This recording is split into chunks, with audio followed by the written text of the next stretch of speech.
Good evening and welcome to tonight's City of Burnside Council meeting of May the 19th, 2026.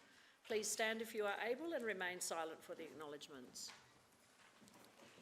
We acknowledge the land we meet on today is the traditional land of the Kaurna people and that we respect their spiritual relationship with their country. We also acknowledge the Kaurna people as the original custodians of the Adelaide region and that their cultural and heritage beliefs are still important to the Kaurna people today. We also pay respect to the cultural authority of Aboriginal people visiting and attending from other areas of South Australia and Australia, and we welcome other First Nations people to our meeting. On behalf of the City of Burnside, I gratefully acknowledge and pay respect to those who have sacrificed their lives for this country and its people. We also share our concerns for all those currently affected by war in the Middle East and Ukraine. We seek understanding and guidance in our debate as we make decisions that will impact on the lives of all who reside, study, work in or visit the City of Burnside. Grant us wisdom as we serve our community. Please be seated. Can you just make sure that your mobile phone is turned off or onto silent before we begin the meeting? We've got a lot to get through tonight, so please be respectful of each other during the debates by listening to what each one has to say and not talk while they're addressing council. It's important that all views are heard. And remember to use your speak button and wait till I ask you to address the chamber and turn off your microphone as soon as we finish speaking. Now to the agenda and absences. I have received one apology from Councillor Jones. Declaration of interest, I'll just remind you at the beginning, and then if you have any interest to declare later on, you can do so. Confirmation of the minutes of the last meeting. I seek somebody to move those, please. Councillor Cornish, seconded by Councillor Wilkins. All those in favour? Against? Carried. We have no questions, deputations or presentations or petitions, so I'm going straight to the reports. Please indicate on your screen if you wish to withdraw it or move it as a motion.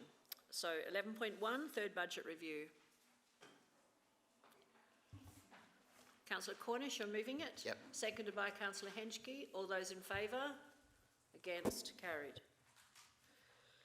Regional subsidiaries, annual business plans and budgets. Councillor Cornish, you're moving it? Yep. And seconded by Councillor Zing. All those in favour? Against? Carried. Finance end of month report for April. Councillor Turnbull, are you withdrawing Moving it? Okay. You're moving it. Thank you. Seconded by Councillor Cornish. All those in favour? Against? Carried. Minutes of the Audit and Risk Committee meeting of the 13th of April. Councillor Zing, you're moving. Seconded by Councillor Cornish. All those in favour? Against? Carried. Precinct plan for Beulah Park, Kensington Park, Tusmore, Leabrook and Hazelwood Park, or part thereof. 11.5. Councillor Davey, you're withdrawing it. Thank you, Mayor. Veteran tree management and tree planting target. Councillor Jennings, you moving it? Yeah, happy to move it. Seconded by Councillor Cornish. All those in favour? Against? Carried. Glenunga Football Club proposed electronic scoreboard. Councillor Wilkins, you wish to withdraw it? You are withdrawing it? Yes. Yes.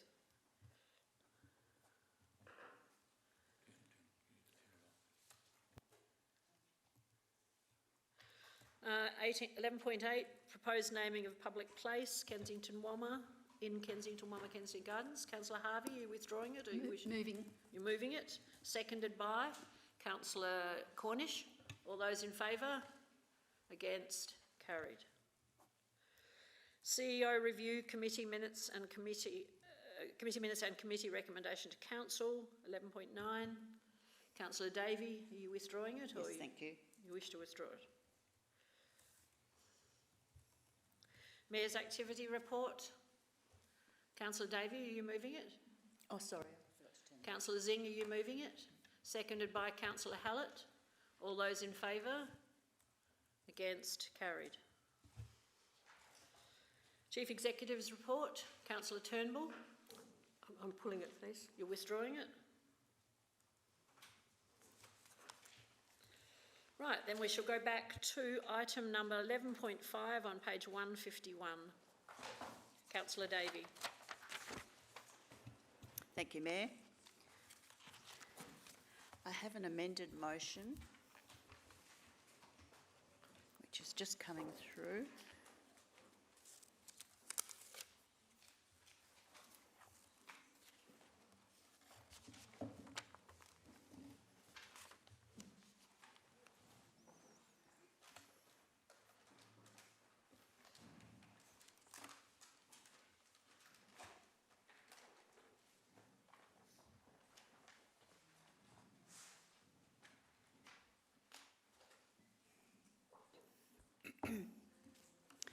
And I'll read it out. Sorry, we've just made a few adjustments to it.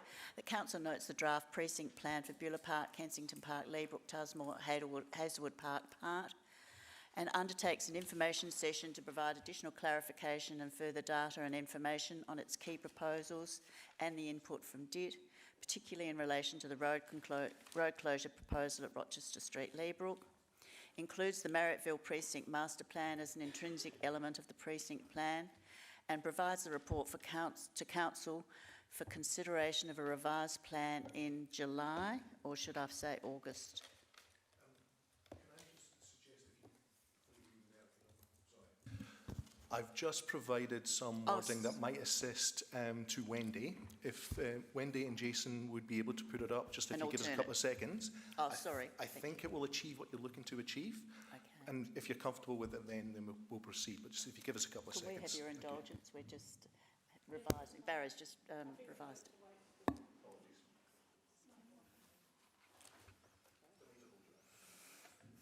I just thought there was a bit to it.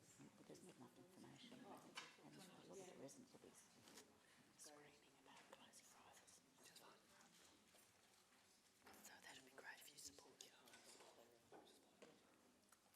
Because, yeah, we still want it to come back before we go into caretaker. So Barry's tweaked it a bit.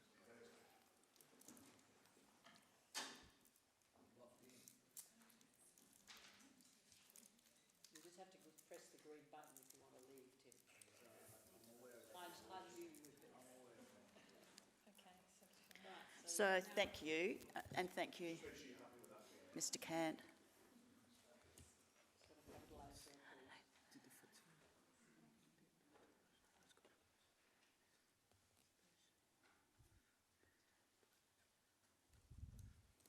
You happy with that? Yes, thank you. And thank you very much for your input. It's been an iterative process. This is a significant body of work, and with thanks to all involved, including our staff and the terrific consultants who've done a fabulous job. However, there are some significant areas where we require additional information, and I think the community will need that in terms of additional data, and that includes the work we've already done and approved on the Marriottville Precinct Master Plan, which we've agreed to and rubber stamped, but I think forms an intrinsic part of this precinct plan, and is about the most high-risk congested area, which probably everybody knows, at Tusmore Avenue, Kensington Road Junction, with that dreadful pedestrian activated traffic crossing and the entry to Shipsters Road at Kensington Park. And it's unfortunately not been identified as a hotspot, which it is. One of our greatest challenges is traffic volumes through our suburbs, which everybody knows. And we do need to encourage increased bus transport, pedestrians, cyclists, and add to our cool, green, shady streets for them to use and for our sustainability targets. So it largely gathers all of that together. I'm not, however, convinced that closing of Rochester Street at Glenburn Road would provide traffic management benefits to the surrounding local streets, especially between Glenburn Road and Tusmore Avenue and the streets surrounding that. Let alone environmental benefits. I appreciate the habitat corridors, but I think we can do those without closing the road. And a lot of the data is about 5 years old, so it would be really beneficial to have some DIT data and other data to support this. As I've said, the main pressure points are the Marrickville precinct. We've got those around Pembroke School in Kensington Park, which are constant challenges to balance, and most of those are addressed, I think, in the precinct plan. And then we've got a whole lot in Beulah Park. There's also some issues in Howard Terrace in Hazelwood Park around the swimming centre too, at that interface. So I recommend this to you. I hope you'll support it. I think a workshop would be most beneficial, and that means we can still get the results out to community consultation and involve our community with a proposed final plan to come back to us in July or August before the caretaker period. So hopefully you'll support this. Thank you. I seek a seconder. Councillor Turnbull. Yes, I reserve my right to speak, thank you. Councillor Zing, do you wish to speak? Councillor Dawes. A question here of administration. I have to support Councillor Davey here about Rochester and also about Stattenberg Street, which is treatment number 9. I'm just looking here from administration as to how did we get to this point? Was it because the residents who, I forget how many there were that responded to it all, there was quite a few, did they pinpoint these as particular distress points in the area? Through the Mayor, that's correct. As per the previous precinct plans, we've identified treatments or areas of concern or issue that have been raised by a number of residents through this process. The reason we will then go to the consultation on the draft plan is to flush out any actual concerns when it's actually put down in front of them for consideration. As we've seen in other precinct plans, just because you look at a concept or a potential solution to one of those issues, it will be good to hear from the local community in particular that will then allow us to then consider the final draft plan that we put in front of council. Councillor Henschke. Thank you, Mayor. Question for the administration, if I may. Why wasn't the precinct plan for Marrickville included in this plan? What did the engineers? What was the scope boundary for this? Thank you. Through the Mayor, the precinct plan for the Marrickville, the master plan for the Marrickville precinct has already undergone significant and extensive consultation and development. We didn't necessarily want to consult on all those elements again, particularly while we're trying to get a second council to also support a shared master plan. However, it has been developed with Marrickville and the recommendations of the master plan in mind. So it complements, doesn't contradict, as it were. Having said that, more than happy, especially on the online documentation where we provide the full suite of precinct plan documents, more than happy to provide an intrinsic link to the Marrickville master plan to give the information surrounding that, but not specifically consulting on the elements within. May I have a supplementary question? So there's no risk then that by doing this, it means that we're going to have to get our engineers to go back to a drawing board and it's going to cost us again and more delays? No, that's certainly not the intent. I'm comfortable with it as it's written, that we can demonstrate how it interacts with the rest of the precinct plan, but we're only consulting on those elements identified or recommendations identified within this precinct plan. Thank you. Councillor Cornish. Supportive of the motion and for this to go out. Thank you for all your work that you've done. Yes, still getting some queries from local residents to keep the speeding down in Tusmore. So, and I'm sure that goes across this entire precinct plan. So, yeah, if we can get that out, that'd be great. Councillor Jennings. Thank you, Madam Mayor. I'm very supportive of Councillor Davies' amendment, and this is an excellent document that's hopefully going to just calm traffic a bit and just make the roads a lot safer so people can enjoy our cool, shaded streets. Thank you. Councillor Hedgkey? Oh, thank you. I'd just like to say that the map on page 184, or to page 27 of the report, clearly shows the engineers' work where they've collected data that has mapped onto residents' perceptions and experiences of where in Tusmore, in these suburbs, Hazelwood Park, Leadbrook and beyond in the north, where there are peak hour traffic levels that are way above 20% above the traffic, what traffic we should have in a residential area. So it clearly shows that there is a sense of urgency for us to do this work, and we went through the process in the Rose Park Turret Gardens ward, and we were very happy with the work that the engineers did and the community did. Lots of consultation with the community, lots of information that the engineers took on board and said, yes, the residents really are experiencing these high levels. So it will be a very good coordinated approach that the administration are taking. So thank you very much. Councillor Dawes? Yeah, just a comment from me that I've seen like a couple of maps have got Kensington Garden in there, and it should be Kensington Park. In particular, like page 182, or that is not Kensington Gardens. So if you could just make that alteration before we send it out to the community.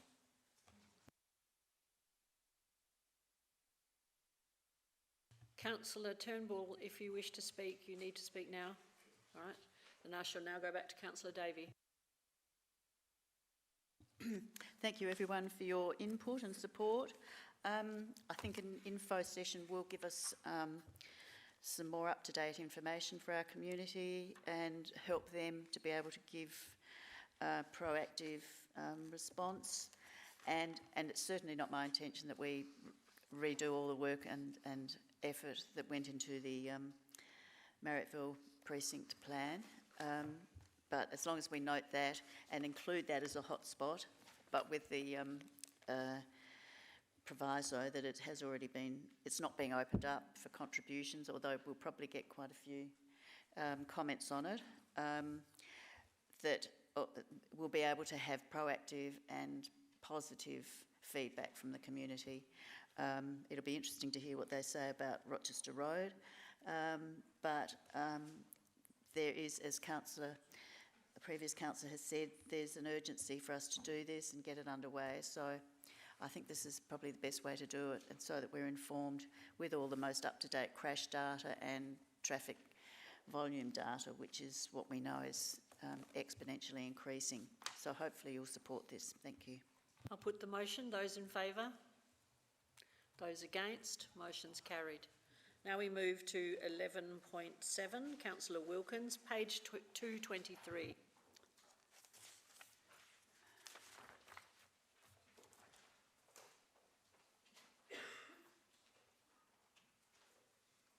Thank you, Your Worship. I'm happy to move the officer's recommendation, which is on page 223, as said, and the final point over the page, which authorises the Chief Executive Officer to finalise procurement licence and approval for all the arrangements detailed in this report. The Glenunga Football Club is very happy to fund the installation of the permanent electronic scoreboard at Webb Oval that is so badly needed for the games that are played there each season, each winter season. The consultation has been out to the community. There was 80.4% of respondents who were in favour of the scoreboard being installed.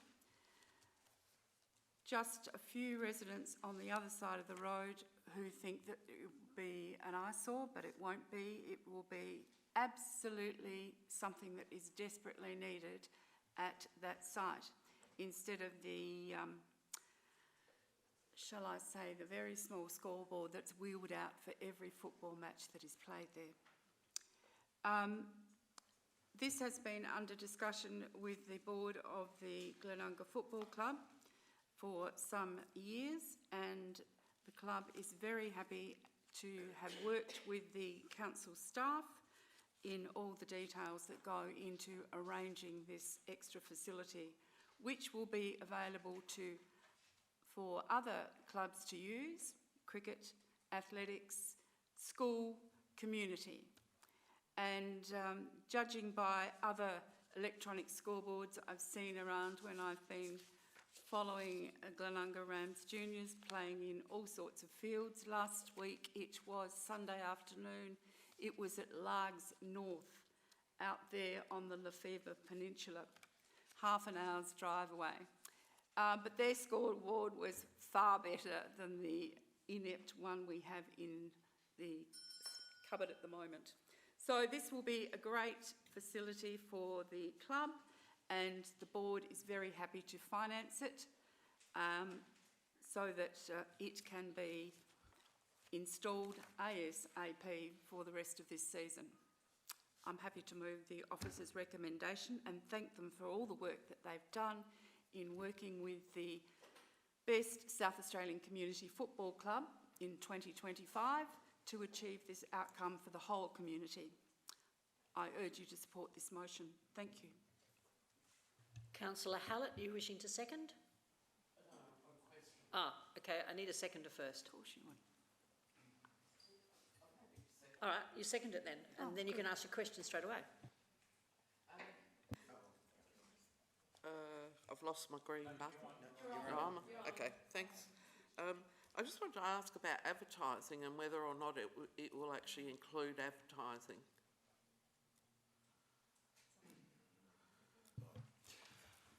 Through the Mayor,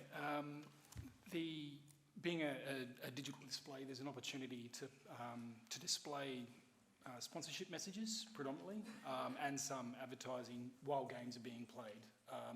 When the field is not being used for the sporting activity or the designated activity that's going on, the intention is that it would be off and it certainly wouldn't have ongoing advertising being displayed when not in use for its designated purpose. One more? Sorry. Do you see that as being having potential for trying to shut the gate when the horse is already bolted in regard to when other sporting clubs want to put posters up and that on their fences and we say no, or you have to take them down, is this opening that up?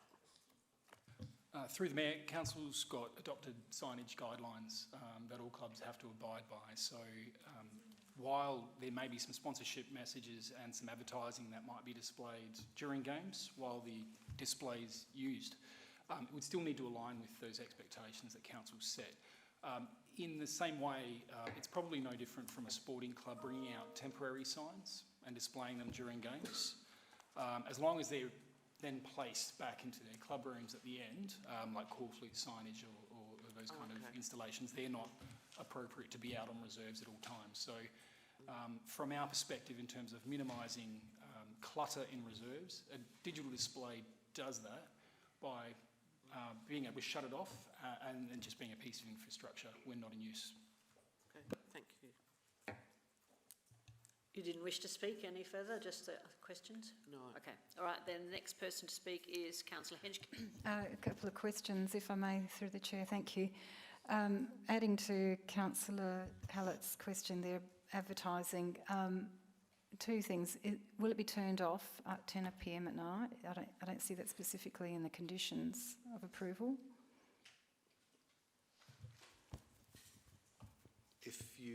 Through the Mayor, if you have a look at paragraph 10, it talks about it can be appropriately mitigated through careful sighting, automatic brightness adjustment, restricted hours of operation, etc. Okay. So we would include all of those in the conditions that would be put to the So there's no nuisance, And then the other thing, if I may, thank you, Mayor, the advertising, there's great concern with advertising, gambling advertising, and exposure to children. How will that be mitigated? I'm sorry I didn't ask this question before the meeting. That's okay. Through the Mayor, we wouldn't anticipate that it would be larger companies such as that you're talking about that would be advertising across the board. It's more looking at local sponsorship opportunities for the clubs. If we ever felt that there were advertising occurring or happening that didn't quite meet Council's appropriateness test, we can have a look at the conditions as part of that and we can put that in there. Similar to the leasing and licensing policy that doesn't allow pokies in our club rooms, that would be similar. Thank you. Councillor Cornish. Sorry, another set of questions. Barring obviously the conditions around section 10 that you've just, or paragraph 10 that you've just outlined, but was there any consideration for council maybe to rent it in the future for movie nights out in the open space? I know we've got a potential, exclusion of audio, but I just thought, it's quite a good venue, could fit a few kids in there to watch a movie on a night. Through the Mayor, short answer, yes. We've been in discussions with the clubs with it, and while they may look to recoup a cost for other community type use of the device, we would embed that council could partnership with them at very low cost or cost recovery more than anything to be able to do that. But yes, that's an option. There is an existing one at Tregenza Oval that the rugby club use, and I've gone there reasonably frequently, and they're not abusing the advertising. They only have the score, and when they get a try, it comes up with a big explosion and the goals, and keeps the score. They don't do it. They actually don't even put any sponsorship on theirs, which is quite good to see. If there's no one else to speak, I shall go back to Councillor Wilkins. Thank you for your questions. I point you to page 255, which is the scoreboard casual hire terms and conditions, which any hirer would have to abide by. The board is very strong on being a community club and would not be advertising anything that was scurrilous or promoting, shall we say, investment on screen or on your computer. And also the board, in their initial discussions, was very receptive to the idea of it being available for other community users in Webb Oval and the Hub. So films on summer nights is something that it could be used for. So, and also the school, when they have sporting occasions and sports days, etc. Yes, that's all part of the community that is Glenunga Hub and the board of the Glenunga Football Club Incorporated. So I thank you for your support and urge you to support the motion. All those in favour? Against? Motion's carried. Now we move to 11.9, page 337, and the CEO has something to declare. Thank you, Mayor. Through the Mayor, I seek a conflict of interest for 11.9. I'm also going to suggest to the Mayor if she would seek leave of the meeting maybe to bring 13.1 up as well, as they're connected. So therefore I can put a conflict of interest in, and as I leave, the chamber considered two of the items together. So that I'll put that on the record that I'm declaring a conflict for both items. Thank you. Thank you. We'll just wait a few minutes, or a minute or two. And this is Councillor Davey.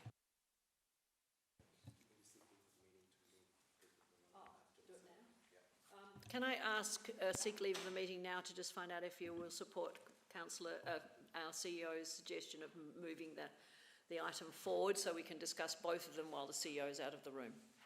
Yes. Just indication with your hands, please. All right, thank you very much. We will do so.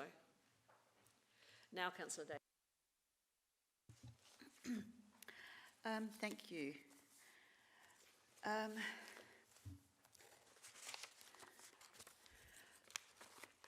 In the interests of compromise and everything else, good relations.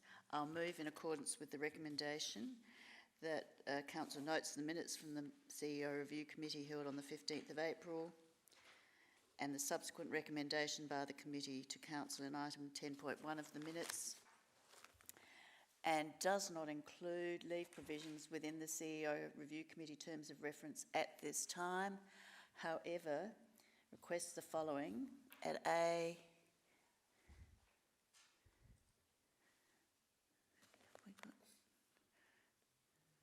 However, requests that the Chief Executive Officer or appropriate delegate informs council members as soon as practicable of any upcoming leave, and if you could add, and its type, that is for 3 consecutive days or more upon approval. So it's just a small amendment because the type of leave is important.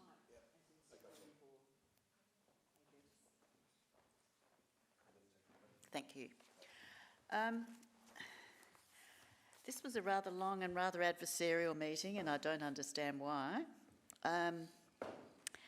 We had a lot of business to undertake, 3 important items actually, and the presiding member hadn't told us we had a timeline or that there was a timeline. So I wasn't advised of this at the start of the meeting, that there were any time constraints. I think we got through the meeting quite well and the issues that we needed to raise. But one of the issues for me, and which was why I moved the motion on notice, was the unusual request for leave for the CEO that was made just after her probation time, immediately completing her probation time, which was for 5.5 weeks. And this was very unusual. I found it very surprising, perfectly reasonable to request leave, but I would have thought that pro rata leave would be 2 weeks after 6 months' service. So I moved in accordance that we, because the Mayor acts on the Council's behalf in approving the CEO's leave, that this be included in our CEO committee terms of reference. I still don't see a problem with that, but as I said, in the interest of compromise, and because we're coming to the end of our term and the committee terms of reference will be reviewed for the next term, I'm happy to compromise with this addition for the goodwill of the community and good running of business. I think, just to comment on this, I think it's entirely reasonable for the CEO to apply for and have approved leave, but I think we need to be told that as we are responsible for the CEO's performance, along with the CEO who acts as our delegate. So hopefully you'll support this. Thank you. I seek a seconder. Councillor Harvey, you wish to speak? I'll reserve my right, thank you. Councillor Cornish. Thanks, Jo. Thanks for this motion. I'm trying to work through it, and I don't have an issue with it. The only issue I have is maybe sick leave, and whether or not we can't, after and its type, put in brackets excluding sick leave, because I don't think we should be notified of sick leave. You know, especially if it's in advance. You know, it's just a concern I have. I understand for recreation leave, I understand for, you know, special leave or long service leave or any other type of leave, but I wonder whether or not sick leave is probably a little too on the personal side for the whole council to be notified beforehand. Obviously, generally that's notified after because someone's actually sick, but if you're doing 3 consecutive days or longer, it might be a hospital visit that you're actually pre-booking, and I don't know whether or not everyone needs to know beforehand. It's just a point of view. I just think that's something more so between, you know, direct line managers and, which is the mayor in this case, according to the contract, and the employee being the CEO. yeah, I'm happy for us to be notified after it, or obviously we'll get an out of office from the staff, but I just have an issue with sick leave being notified beforehand. That's my only, and I don't know what other people think, but it's the only concern that I've got, and I've put up a variation potentially that maybe the mover and the seconder might consider, which just says excluding sick leave there. So we get all the other types of leave that Councillor Davey was mentioning, being the recreation leave and, you know, prorated leave and special leave, but we don't need to get notified about upcoming sick leave. Just my view. I'll leave it at that at this stage. Thanks. Councillor Harvey. Oh, thank you. I just have a question, please. Was an email sent on the 1st of August 2025 advising councillors the CEO was taking 4.5 weeks annual leave at the end of August, please?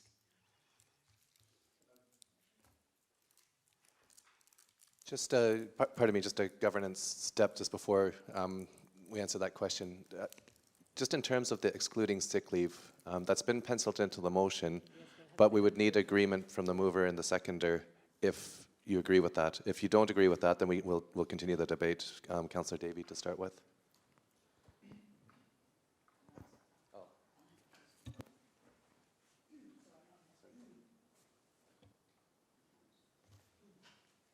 Mike's.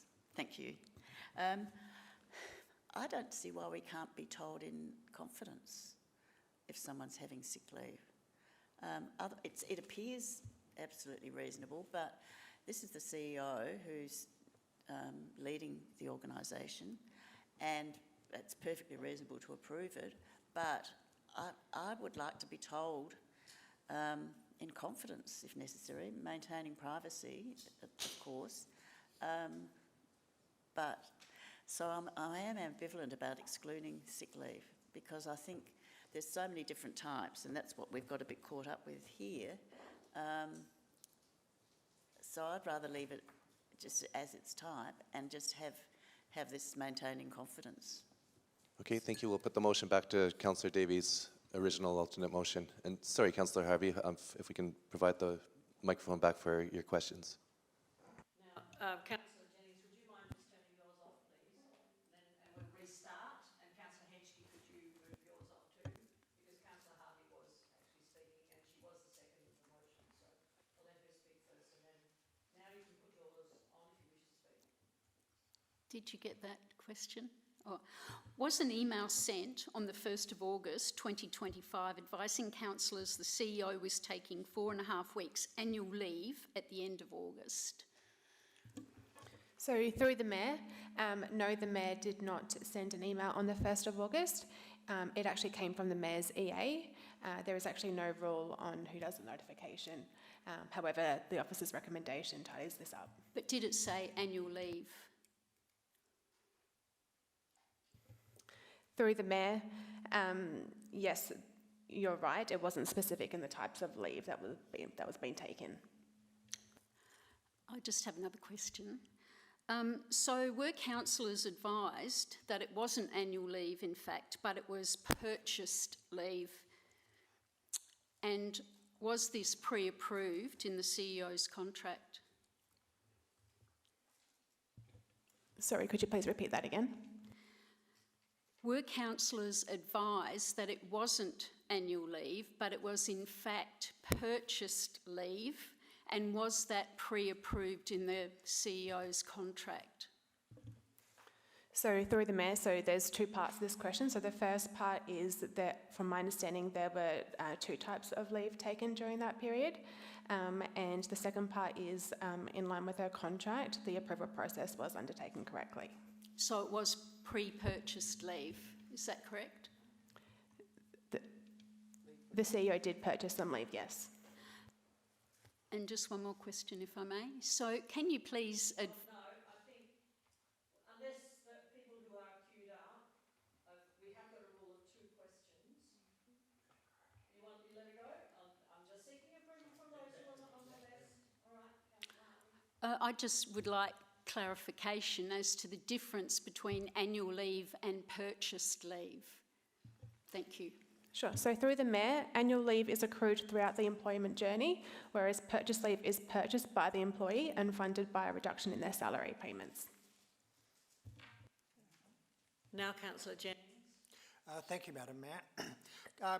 If I could carry on from Councillor Cornish, could also carers leave be kept confidential as well? Because as we all get older and responsibilities change in our life, sometimes we do find ourselves looking after others within our intermediate family. So just to keep it on the down low. Thank you. Through the Mayor, we classify sick leave and carers leave both as personal leave. So personal leave is personal, so we don't have to disclose what it's for. We could say that they're on a period of personal leave, for example, but not provide any confidential details. Councillor Henschke. Thank you, Mayor. A question, please. The item 2 where it says informs council members. What is that? Is that informs council members by email, or is it going to be in the public agenda, in a report eventually? So how public does this leave story happen? Thank you. Through the Mayor, our interpretation or our intent of the motion is that it's to inform council members as opposed to council being the official body, which would be through a public report or similar. So because it's just informing council members, the typical method would be via an email. Thank you. Councillor Dord. Yes, a couple of points. I don't know why we've got consecutives with an S on the end. I think we can have the S off. But I'm with Councillor Cornish here. I think sick leave is personal. Even compassionate leave, I have to say, is another one that I would be worried about. So I won't support the motion as it is unless there is an indication of what type is not included. Councillor Henschke. Thank you, Mayor. One more question, if I may. Thank you. My apologies. The question is, I'm just not clear if the administration can answer this for me. What is your understanding of the intention of this? What's the intention of knowing how much leave a chief executive is taking and when? And what do we do with that? I mean, does this mean that we can, as a body, say, no, you're not taking this leave? Is this the intention, the mechanism? Is it introducing another level of governance? I'd just like you to clarify what the intention is, because I'm just not clear about it. Thank you. From your perspective. Through the Mayor, my understanding is that from the discussion at the CEO Review Committee was to just be notified as opposed to, or the intent of this motion anyway, is just for notification only as opposed to another approval process. The contract of employment for the Chief Executive Officer specifies that it is the Mayor that approves the leave. To do anything otherwise would be perhaps a breach of the contract. So in this case, it's just a notification, and it's designed to be a courtesy notification as per the officer's recommendation, just to have the CEO or their delegate just advise council as soon as practicable about a period of leave exceeding 3 days. Councillor Davey. Thank you.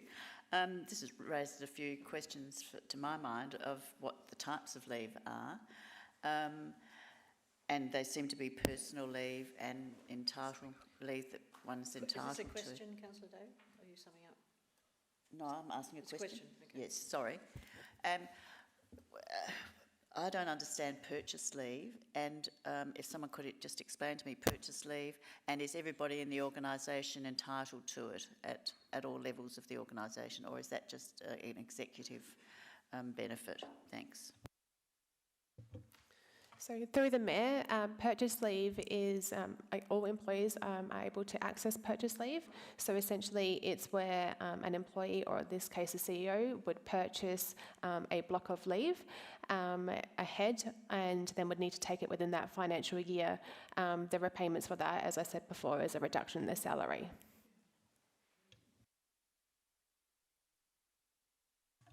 Doesn't seem to be anyone else wishing to speak. Yes, Councillor Hallett. Is it another way of saying leave without pay, or is it actually a different process? Through the Mayor, it is a different process. Essentially, if an employee is seeking to take a period of time of leave and may not have the appropriate balances, they may opt to purchase that block of leave. As I said, they'll need to take it within that financial year, and then they would need to pay that back by the reduction in their salary. Did you have another question? Sorry. No. Okay.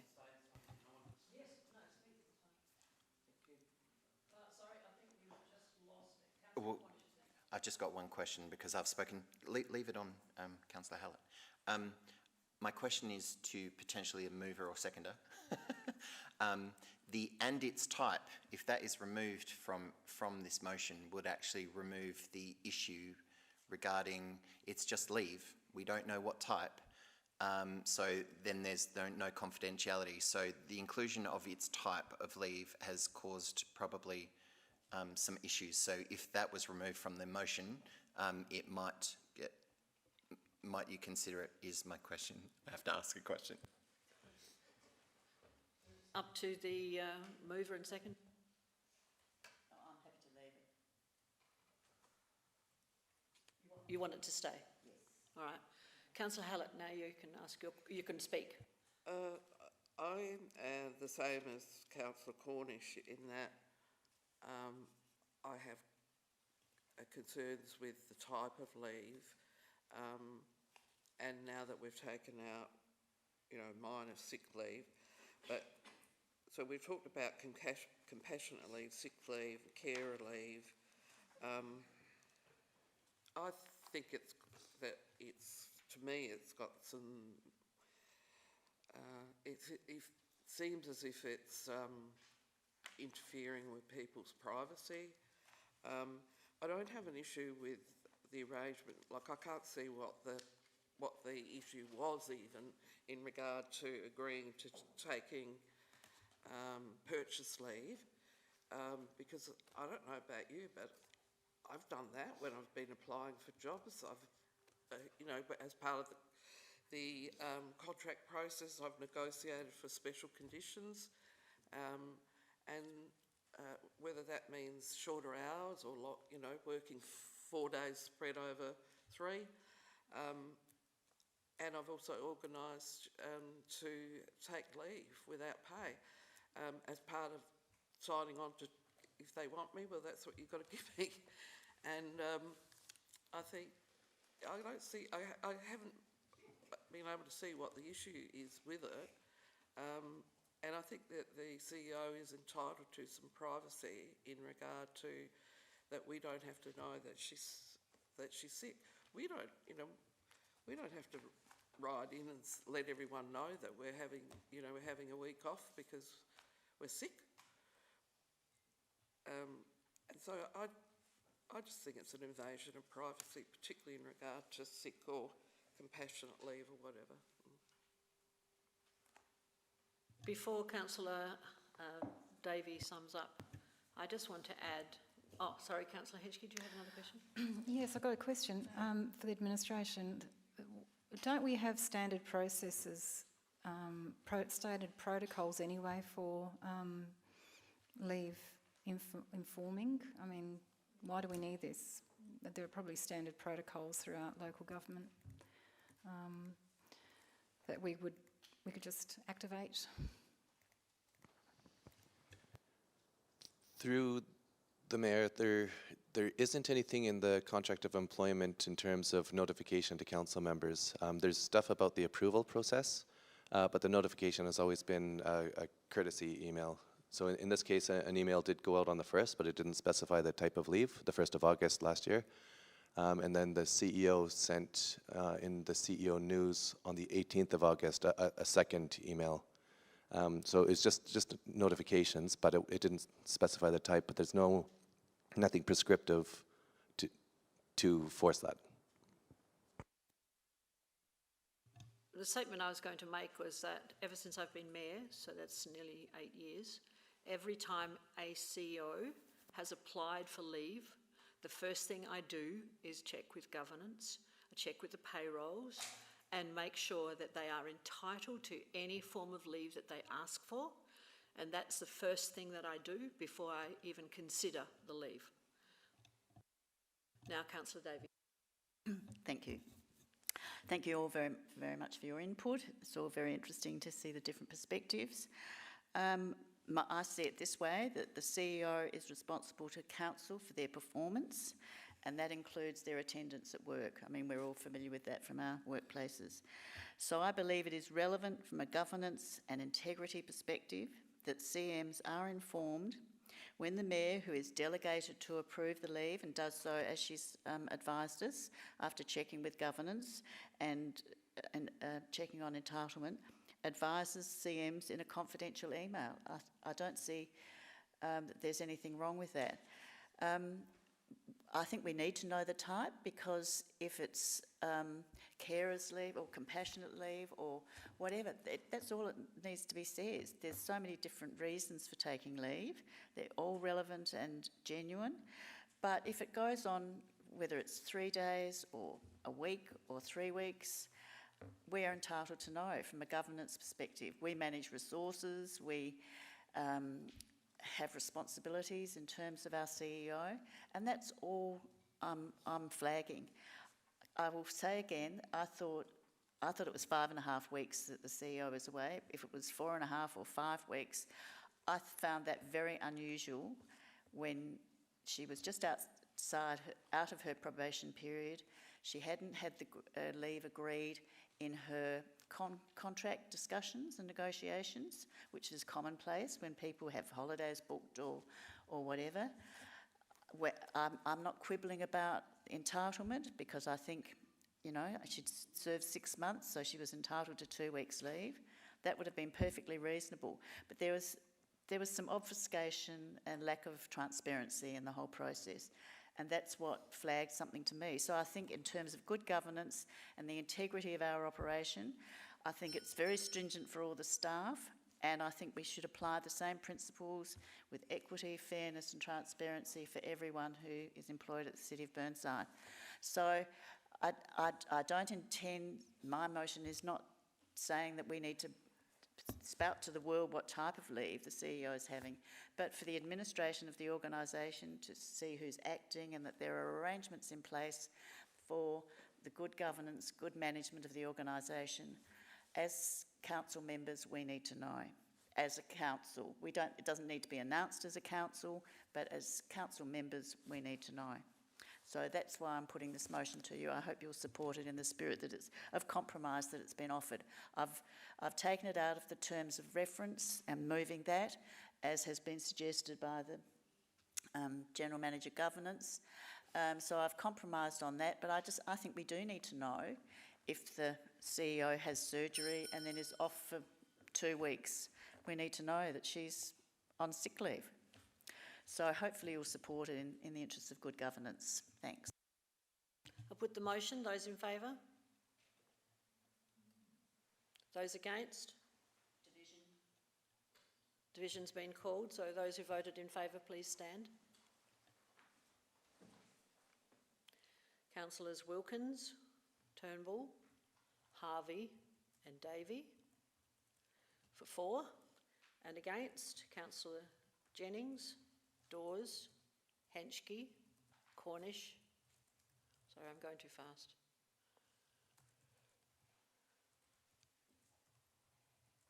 Hallett and Zing. Did you get them all, Jason?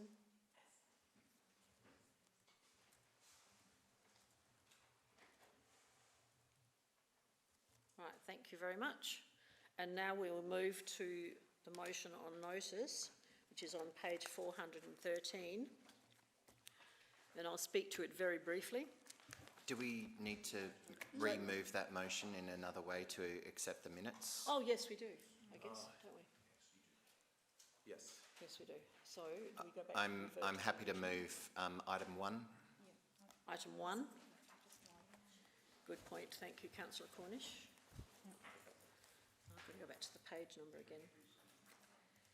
Page 337, for those like me who've lost their place.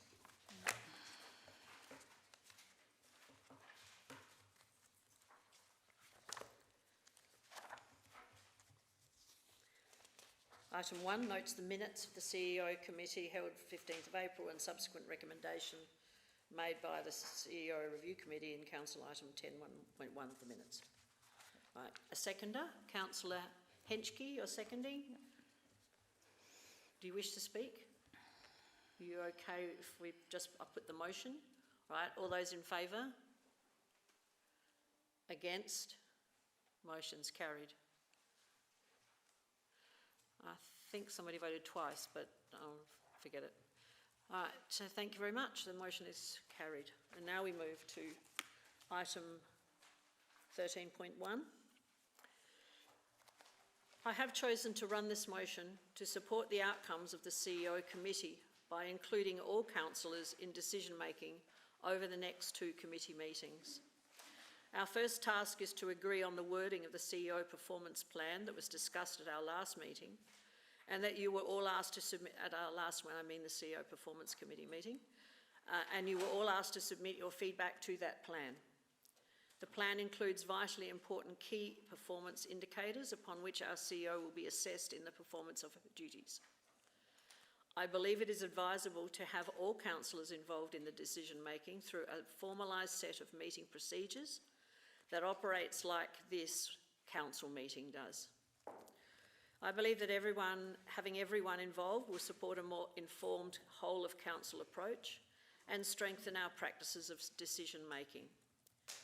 The CEO is the only person in council who we, just like in a board, are responsible for selecting, monitoring, evaluating and deciding on in relation to remuneration. By having everyone involved in the decision-making, we'll save time and be more effective, allowing every person to be involved in these decisions until there is a new council elected. We have worked with lawyers to ensure that this move is legal and appropriate, as some councils already do this, to ensure collaboration on this most significant and important matter. In pursuing this action, I took account of the feedback from the last meeting of the CEO committee and considered the findings of the ethos report before coming to this decision. I hope that you will support this motion to improve collaboration on such an important matter, and now I seek a seconder. Councillor Jennings. Happy to second. Do you wish to speak? Thank you. Councillor Turnbull. Thank you, Mayor. I wish to speak on this one. So how do I feel about this motion? Frankly, I feel highly insulted and devalued. I'm an elected member of the CEO Review Committee.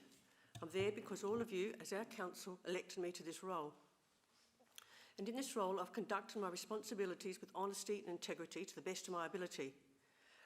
All of us attend, we read our papers, and we make informed decisions. As to the other members of the committee, they will do this as well, and we're not paid to do it. To have this motion brought to council at this point is frankly a total insult, and also, in my view, a mission of failure on the part of the presiding member to properly convene this committee.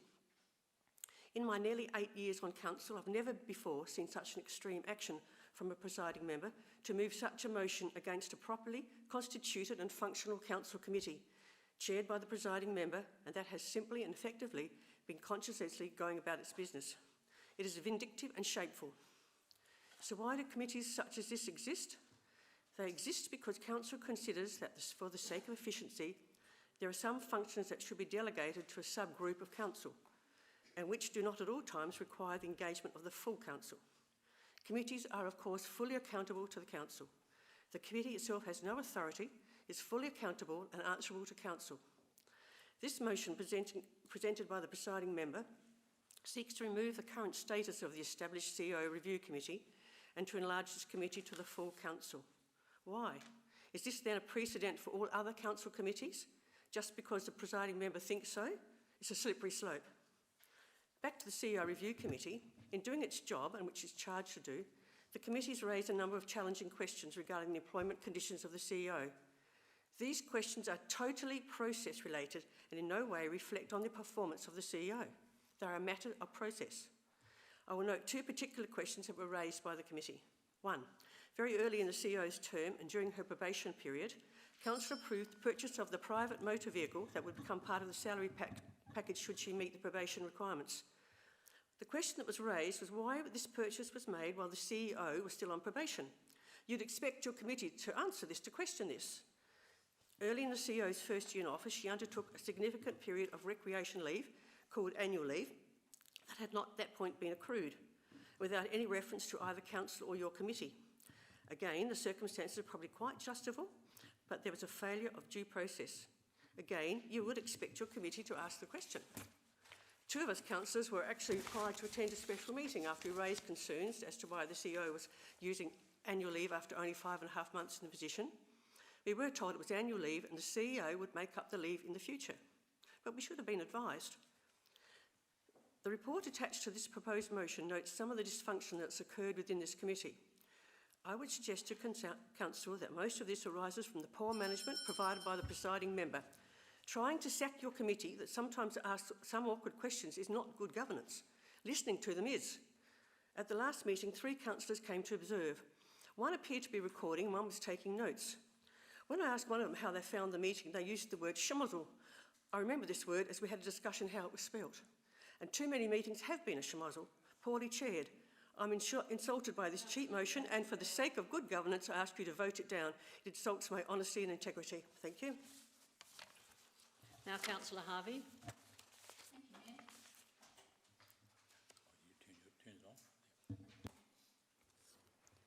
Thank you, Mayor. Last year, my fellow CEO committee councillors and all councillors received an email that the CEO was taking annual leave. I was confused with this terminology, annual leave, so asked the question, how can someone be granted 4.5 weeks of annual leave after only nearly 6 months of employment?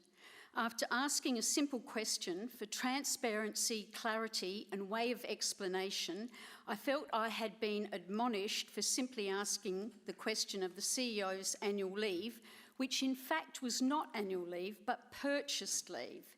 This is not about the CEO is allowed to take annual leave or not. Of course, the CEO is within her rights to take annual leave. It is about the type of leave advised as annual leave, which was conflicting details, causing angst and confusion.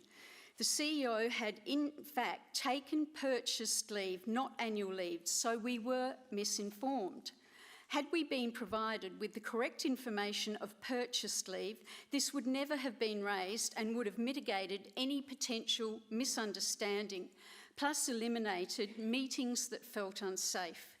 The irony of this is that my fellow CEO committee councillors and I were all voted in on the CEO committee by everyone in this chamber to do a job, which I have tried to do with conviction, upholding integrity, trust and faith, and our role in assessing the CEO's performance measured against the plan and terms of reference.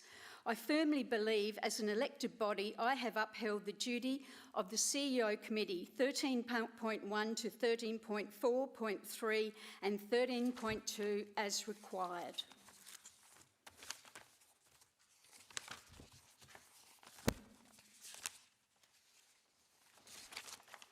I felt however, we were blindsided in the process. Our role includes recruitment and appointment performance management, contract and remuneration oversight, ensuring accountability and confidential governance matters, and advice to the elected body. That's all of you. I believe I have done that on all occasions over the last 3 years. The responsibility of clarity matters. Councillors deserve transparent information as clear communication can give no doubt. Asking questions is part of our job. We should feel confident asking questions, which is our job, and seeking clarity, which is our job, and transparency, which is our job. Annual leave and purchase leave are not the same thing. Knowing the distinction empowers those to make informed choices and protects from avoidable confusion, stress and disadvantage. Being well informed is fairer, more respectful and more trustworthy for everyone. I acknowledge that I have felt unsafe and in these meetings. As part of the CEO Committee of Councillors, I believe I have worked hard to do my job and what is required of me. For my own personal integrity and reputation, I cannot and will not support this motion, as I believe I have upheld everything required of me on this committee. Could I just remind people that there is a second bell, and that's 2 people now who've gone well over time, and I have asked. Councillor Davey. Thank you. I'll just endorse the comments of my 2 other Councillors Turnbull and Councillor Harvey as my colleagues on this Section 41 committee. I was appointed by Council to the committee, which we've had for the duration of this term. I understand the principles that are being put forward, but I believe that these are being put forward to discredit and undermine the committee because we've asked too many questions and actually moved a motion on notice. Heavens above, I moved a motion on notice. As I've said, it was a really unusual meeting in that we didn't, the presiding member, who's the mayor, didn't advise us that she had time limits and wanted to leave by a certain time. One minute we were having informal discussions, the next minute we were back into formal committee. It was quite badly run meeting, and I felt for everybody in the meeting.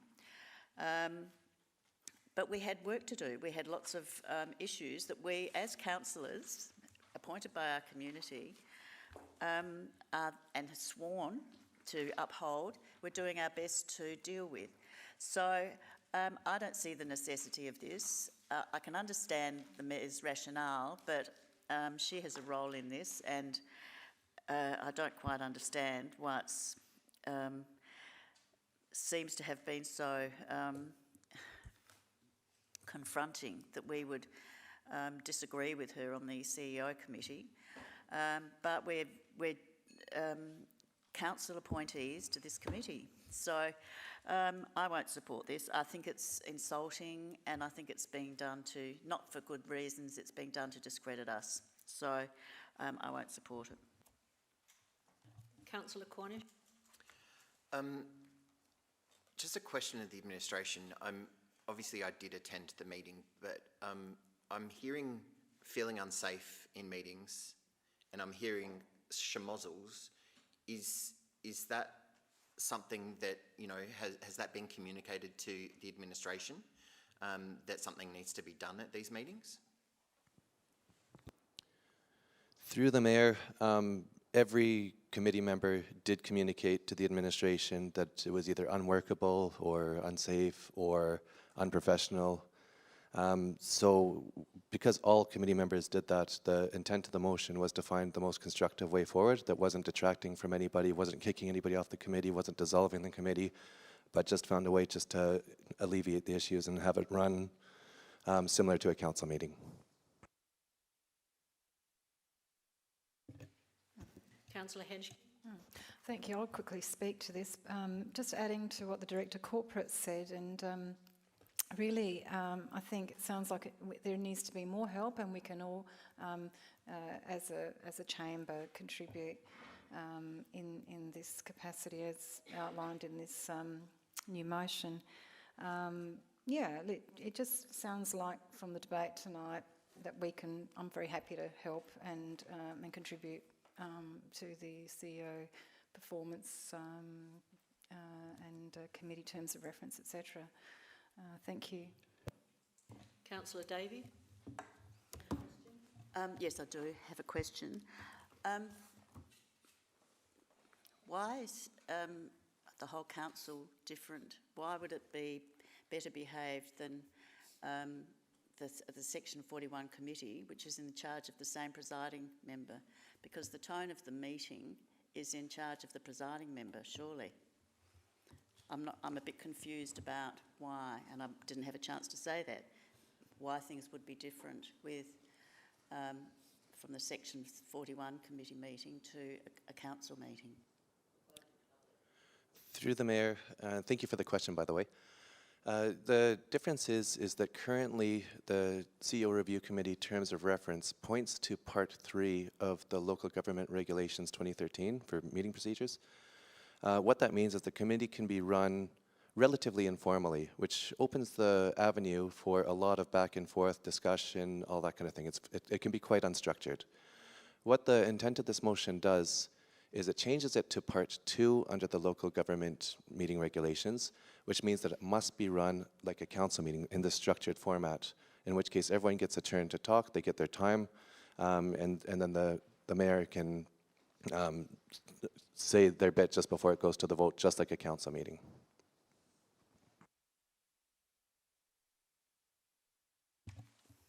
Councillor Davey, you have another question? Yes, I just in response to the Director Corporate, thank you for that, because I didn't know that, and that we weren't advised of that. Where does it say that in the current terms of reference? Because I've obviously missed it. So the current terms of reference, if you actually go to the recommendation for this report, and let me just jump to it.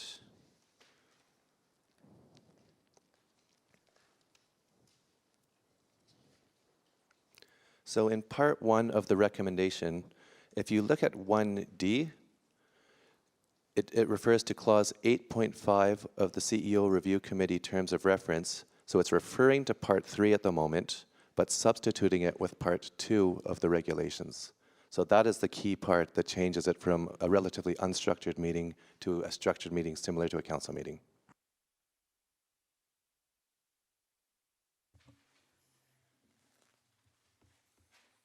You ask another question, Councillor Yes, Davey? if I may. And so is that our local interpretation that we've always had in our terms of reference, or is that what applies in all other council or most other councils, or is that something unique to Burnside that we've had that informal process? Through the Mayor, the way that it works is often committees could be set to be referring to Part 3, and that's normally the default. However, Council can resolve to have the committee structured as per Part 2. And so that is what is occurring in this situation.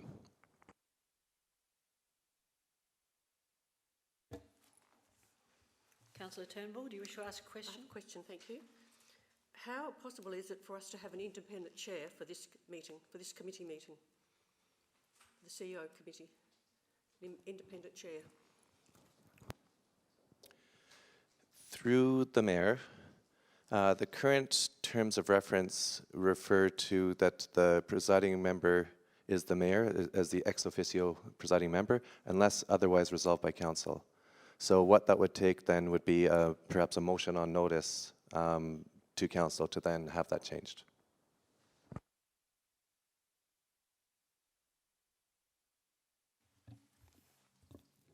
Councillor Davey, another question? Yes, thanks, Mayor. So just following up from that, we can't have an independent presiding member for council meetings. That has to be the Mayor, but we can for committee meetings. Is that correct?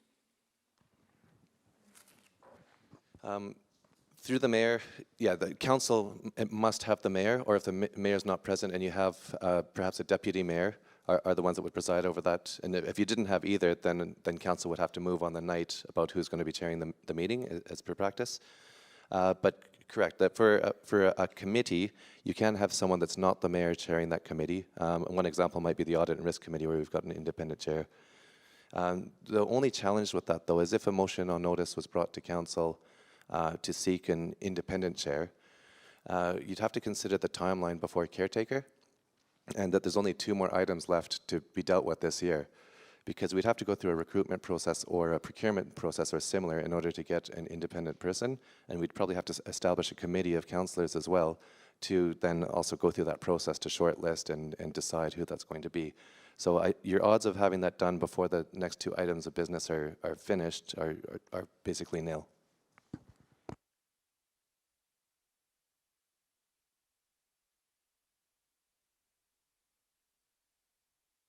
Seems to be no one else.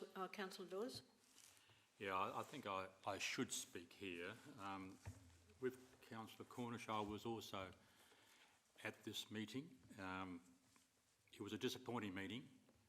I was so, I won't say pleased, but I guess we were thankful there were no members of the public in the gallery at the time. It didn't show us in our best light.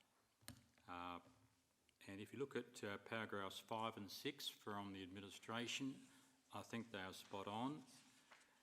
It was an unsafe, unhealthy workplace. So something has to happen. One of the alternatives is to have another chairperson. It could be another member of council, by the way. Councillor Davey doesn't have to be an independent person. But also there's another way of doing it, and it's having the full council taking over. I want to go back to August 2025. We discussed the ethos report, and we decided as a council not to include the CEO review committee in that particular report. That report recommended that we don't have the CEO review committee. I don't know if you can remember that. That report, because we thought, well, we're going to give it a go. And I think you've had 2 or 3 meetings since that report. But I haven't been to those meetings. The reason I went to the meeting was because of Councillor Davies' motion on notice. I wanted to hear the debate on that motion on notice. I had to wait 2 hours before I could hear that debate. But something has to happen here. It really has to happen. We can't keep it going the way it is because there was so much dissent in the meeting. I will congratulate Councillor Harvey. She tried to be collaborative during that particular, I think Councillor Cornish agrees with me, during that particular meeting. But we just didn't get there in the end, just did not get there. And it was quite acrimonious on occasions. So you can blame anybody there for it, but the 4 of you did not get on. So I don't know what the answer is. There is a suggestion here tonight to do it a different way, but I have to say I was disappointed with how that meeting went on that night. Councillor Cornish. Following on from that, I do agree with a lot of what Councillor Dawes has just said. This committee's structure does change frequently. Whenever we go through a recruitment, and I was on the committee and this chamber said, not enough on the committee, I felt like a huge slap in the face that I was completely untrusted by the rest of council when we had to put more people on the committee.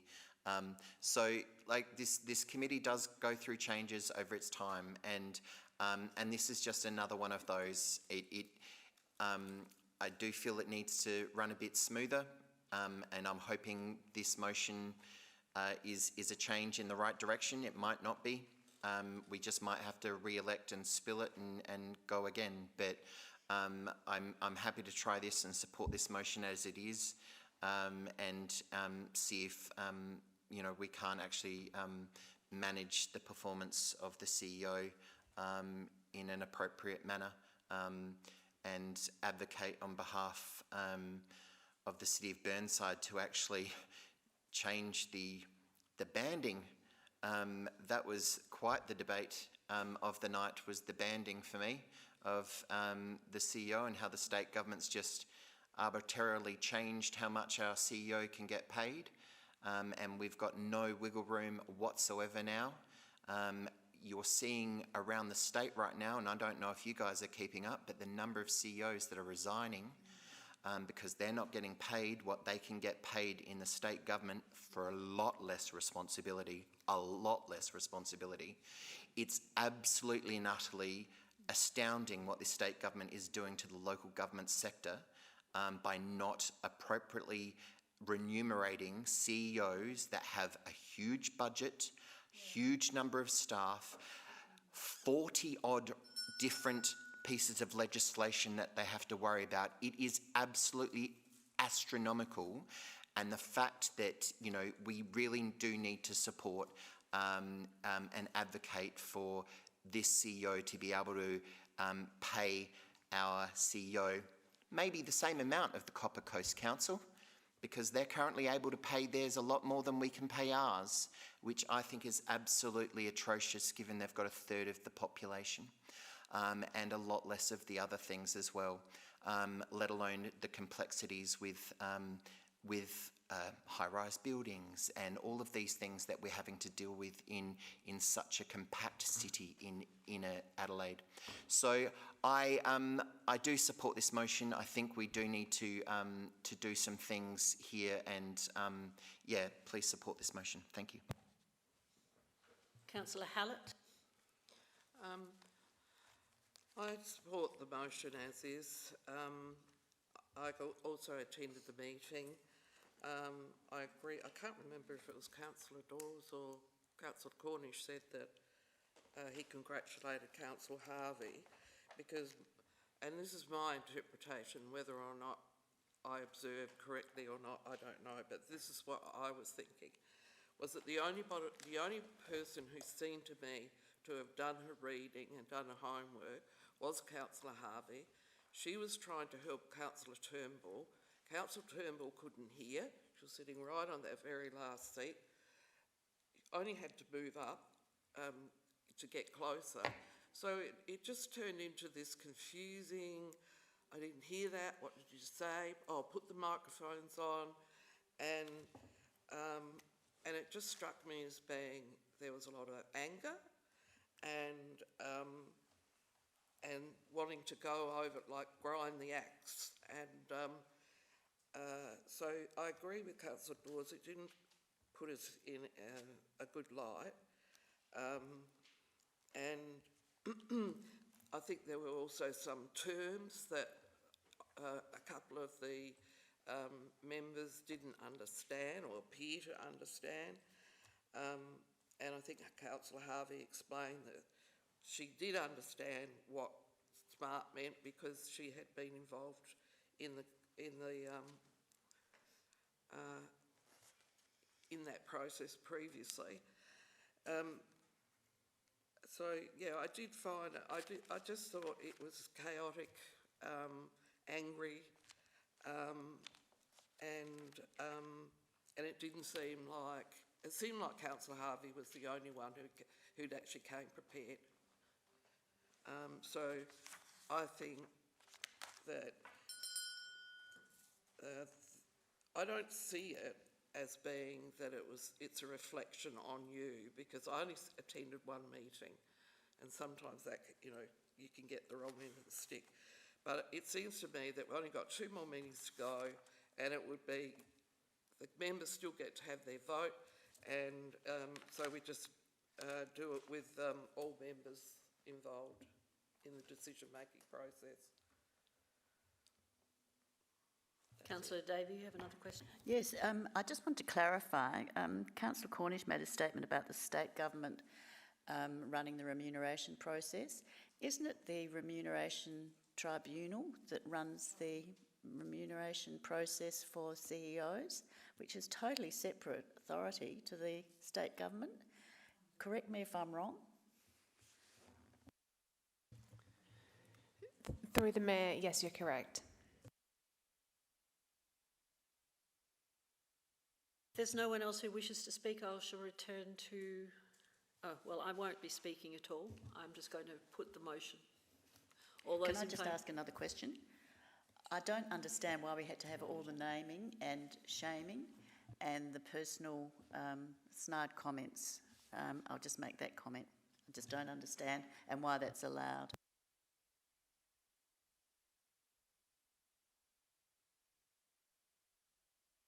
I'm just going to move the motion. All those in favour? Against?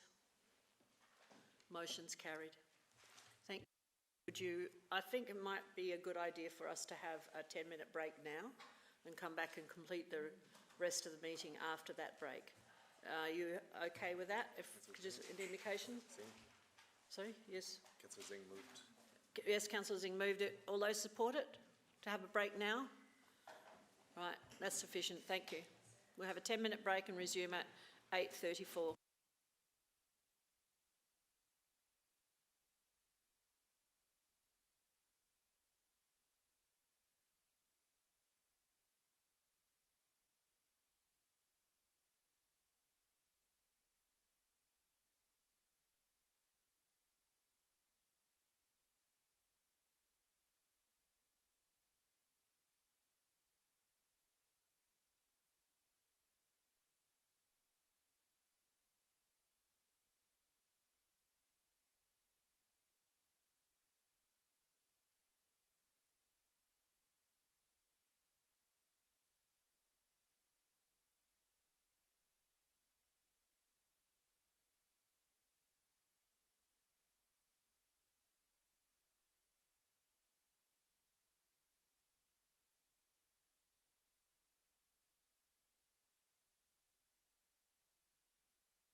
Sorry? Yeah, you've got one. Okay, we have a quorum, so we can begin again. And the first person, Councillor Jennings, can I just get you to either sit down and Councillor Henschke, either sit down or you... thank you. We're now moving to the Chief Executive Officer's Report, 11.11, page 369, it's Councillor Turnbull. No? Oh, was it? Was it Turnbull? No, it's Councillor Turnbull. That's right. There's Davey, Wilkins. Yes, I'd just like to say that for me, the most enjoyable part of any agenda now is the CEO report, and I never thought I'd ever say that, to be honest. It's thorough, it's to the point, it summarises things well, and I quite enjoy reading it. So thank you. But I do have some questions. And that's a little quote from the sheep detectives. One of them used to say, I've got a question, the little brown one. I've got a question, but I've got three. The first one is on page, sorry, I did have it turned over. It's the one about on page 372. Sorry, before you go into the questions, you are moving the motion as stated? Yep. Okay. Whatever. Yes. Thank you. And now you can go into questions. My question is, wreaths were also laid by rangers at Hazelwood Park and Kensington Gardens, but it also mentions other Anzac Day commemorations where Councillor Dawes and I laid a wreath and the Mayor laid a wreath. And so why do the rangers lay those wreaths and not the members, the ward members? That's one question. Through the Mayor, these are the memorials that are within our city, but there are no services or memorials. It's just a sign of respect that that because there is no service as such, that it's just a sign of respect that the Rangers can do. But we can always amend that. With due respect, in the we future. didn't have a service either. We just quoted the ode. And so we didn't have a service. I can answer that one. Oh, I'm asking the CEO actually. Well, I can explain because this was a protocol that existed before the CEO came. And what has happened in the past, and it's been quite unusual with your the Anzac Lookout, because there had never been anyone go to the Anzac Lookout or Kensington Gardens since COVID. Because COVID put an end, the biggest ceremony we used to have in Burnside was actually at Kensington Gardens Reserve at that memorial. Yes. But because of COVID and that year, they then stopped having, now that wasn't us, it was RSL, stopped having a big ceremony at Kensington Gardens. The Rose Park one always went on, and that was always happening. But that's got bigger and bigger every year, so that's now the largest one. There is presence there because there is a ceremony. There's a presence with a ceremony at Kensington Park RSL, and there is also a ceremony at the Beatty Street Linden Park RSL, and both were invited, but Councillor Jones actually laid a wreath there. In the past, prior to this year, the wreaths had been laid for Anzac Day by the Rangers at Kensington Gardens and at, I think it was done for yours as well, on Anzac Day, or did you do Anzac Day last year? Or was it Remembrance? Anzac Day, right. But there's no ceremony there. No. We don't lay a wreath at the swimming pool memorial because that's dedicated to World War I only. So they get a wreath on Remembrance Day only. But I found out the other day that there is a little group of people that actually go and conduct their own little ceremony there on Anzac Day.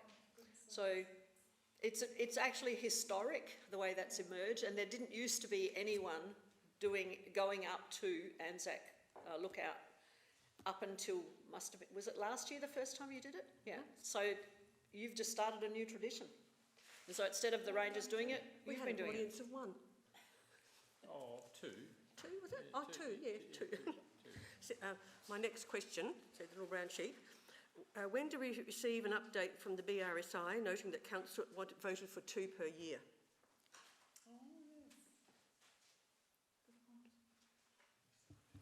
Through the Mayor, the last council meeting, the April council meeting, was the first time they provided a dashboard. They gave a quarterly summary report. We are still working, Martin and his team have been working with BRSI, but also following on from that information briefing session we had with Norman Waterhouse. There are still some options because councillors expressed an interest in exploring other models, other models of operating, because that was what, through the briefing request, that was what was asked to be looked at. And in addition to that, the aged care reforms, I have to say, have taken up most of our time since then. So BRSI, we're still working through them. They will be coming back. Last council meeting, they provided their quarterly summary report for the first time with some stats that we can always recirculate to you. But they will be coming back, but our efforts at the moment are looking at our biggest risk at the moment, and that's with our Commonwealth Home Support Services and through the Aged Care Act reforms. So, but BRSI and the Charter is definitely due to come back with a briefing from BRSI. My third and last question, is it possible to have an authority from the Brown Hill Keswick Creek Stormwater Project come to council to speak to this? Because we've never heard much about it. Sort of like an appetiser for the council meeting, like when Chris Daniels came and spoke about Green Adelaide. Something, just a small talk before. Through the Mayor, the Brown Hill Keswick Creek came, I'm not sure which meeting, 2 meetings ago, and gave a briefing. Did I miss it? Yes, you were away. Oh, you may have been away. Yeah, Perhaps that's why I was away. Sorry, I might have been away for that one. Yeah. Thank you. Any further questions? No. Right, then the next person to speak is Councillor Harvey. Turn your microphone off, please, Councillor Turnbull. need a seconder. No, just need a seconder, don't we? I'm assuming Councillor Wilkins is second there now, so will you second it, Councillor? I'll absolutely second it, but I do have a question, if I may. Yes, thank you. I note on page 400, and this piqued my interest, that there was 150,000 for the Glenunga Reserve turf renovation from the new member of the Ledge Council, who happens to be a Labor Party member. And I wondered if we'd received that money, or was it the amount that you advocated for? Great on the advocation, fantastic. But has this come through, or is this pie in the sky? Because we've been working on this for some time in the last council. Through Sorry, Barry. through the Mayor, it's not pie in the sky. It's an approved grant funding, and we also receive grant funding from the Cricket Australia as well. Is it South Australia? SACA, from SACA as well. Yeah. It's not enough yet to achieve what we would like to do at Glenunga Hub, but we are taking the opportunity to apply for grants if and when they arise.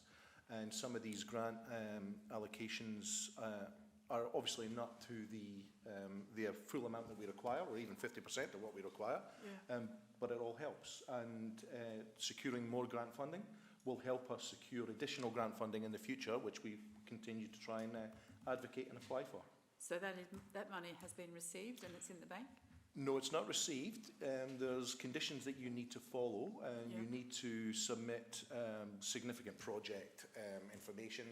There's certain processes you need to go through, but it's fully committed. Once we secure the funding and once we meet all the conditions, that's when we can start drawing down the funds, but usually only when the project proceeds. Would there be a timeline on that amount of? There is. I believe it's 2 years at this stage, if I recall correctly, when by the time the project has to start. Hopefully we can get the funding up and running long before then for the rest of it, and we'll continue to try that. Keeping in mind, though, that we also have to bring that back to council to proceed, and we also preferably need to give the resident clubs there as much notice as possible, because they'll have to relocate from the site when we do the work. So there's a process to follow there. Just a point of interest, the football oval that was down on the Lefevre Peninsula at Largs North had absolutely no mud puddle in the middle, and it was just pristine green turf all the way across. Fantastic. So obviously there's sand underneath that was enabling the drainage. So we live in hope. Thank you very much. Councillor Davey. Thank you, Mayor.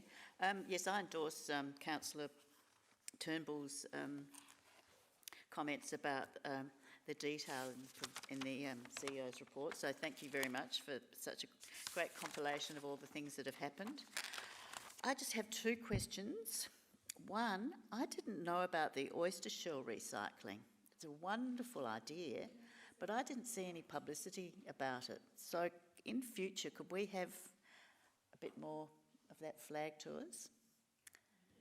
Through the Mayor, I think we did actually provide some information. We were contacted by the Department for Environment and Water. It was obviously during the algal bloom and some of the efforts for the oyster reef restoration, and they chose a couple of locations. So we were asked. I'll have to find out when and what was sent out, but I recall us providing some information about that, and publicly too on our website, because we're keen for the community to donate. Absolutely. And my second question is, when are we going to have another recycling effort, the wonderful ones that Phil organises or seems to supervise in the car park, for our old towel sheets and shoes, etc.? And could we please have some notice of when it's coming, because they're wonderful and you can just go through so much and get rid of so much. And then finally, a compliment to all the work everybody's done to get the feathers roundabout planted up. It's looking absolutely spiffing. With the roses all planted, we just can't wait for spring to see them grow. Thank you. Through the Mayor, I'm going to speak before Councillor Wilkins does. To respond to your first question, I believe we had 2 of those return your sheets events in the last 12 months. We had 2 in the last 12 months. We'll take that on notice and we'll provide a schedule to Council when they're next planned. And thank you for the acknowledgement on the roundabout. The team worked diligently with SA Water on this one. Probably wasn't as quick as we quite hoped. But I should say that the team were actually in there again on Saturday replanting with more appropriate roses, because the ones that were planted there probably would have grown a little bit too tall for traffic sightlines, and they would have actually caused issues because we would have had to cut them way more frequently than we would hope to. And I'm pleased to say they're all white. And if they're not all white, I'll be in there with a can of paint. Councillor Cornish. Thank you, Worship. Going on to the question or statement from the CEO regarding a lot of work being spent on the Aged Care Act, are there any concerns or any suggestions about insurances that each one of us as elected members needs to actually get to protect ourselves in this hiatus period? It's still quite concerning to me. Thanks for the question, Councillor Cornish. Through the Mayor, I might ask Martin maybe to come up and provide, because he and his team have been spending a lot of time on this matter, and we're getting legal advice. We're talking with every other council, we're talking with the Aged Care Commission, we're talking everywhere, and the approach we're taking is quite comprehensive and different to some other councils. So I think I would defer to Martin to provide some of that regarding what it means for council members to be responsible people under the Aged Care Act. Thank you, Julia. As Julia said, this has been a very somewhat complex and changing environment as councils try to work through the changes to the Aged Care Act and what that actually means for councils. And you will probably have seen that a number of councils are exiting the Commonwealth Home Support Programs. So it is a very important consideration for council. So we have undertaken some, and we're in the process of finishing that exercise, quite an extensive piece of work with Norman's Waterhouse to get clarity on what it means for councillors, elected members, to be responsible persons, what senior members of the staff who will become responsible persons, what that means. We've spoken to the mutual liability scheme about that. There are some things that people can be personally liable for, but I think we've got to get this into some perspective, and that's really what we've been doing with Norman's Waterhouse. And I think we'll be one of the first councils actually to come up with a governance framework that can be presented to you, which will explain that as a body, council will be like the board of this organisation, will be responsible for a number of high-level things, but a lot of the operational stuff will actually be kind of delegated through authorisations to the CEO and the team. Coupled with that security over governance, there'll be a framework of reporting which will ensure that council members can achieve their due diligence requirements. Whilst it puts some additional administration onto the administrative team, we will get clarity and assurances that we will be providing you with the information you need. This will all be explained on the briefing that we're planning for the 2nd of June, but that will take the form of sort of quarterly reporting to you. You need to be aware of the services that we're providing and whether we've had any complaints, how we've dealt with that. But in terms of specific insurance requirements, the advice would be no, that's not required at the moment. We'll go through that in further details on the 2nd. The other assurance is that we're currently providing only programs under category 1 and 3 of the Commonwealth Home Support programs. They're not clinically based. The risks involved in those provision of those services are quite low. So again, from a risk perspective, it's really completely different as if we were running an aged people's home and providing clinical support.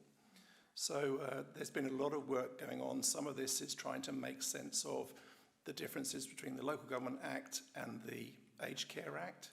And the communication and the rollout of this hasn't been particularly well managed. So councils are having to independently work their way through this, which has been a little bit disappointing. We had hoped for more support from the LGA, but that hasn't been forthcoming. But I'm very, very comfortable with the work that we're doing, and what we'll be able to present to you in a couple of weeks will address all your concerns and enable you to make a decision as a council whether this is an area that we want to stay in the business of, and I hope that will be the case. Thank you. Councillor Harvey. Thank you. I have a question, please. Unfortunately, Councillor Hallett and I have not been afforded the privilege and honour of laying a wreath in Kensington Gardens Reserve on Anzac Day over the last 4 years, nor were we ever asked. Can this honour please be bestowed on the next Kensington Gardens McGill ward councillors for next term, whoever they may be, please?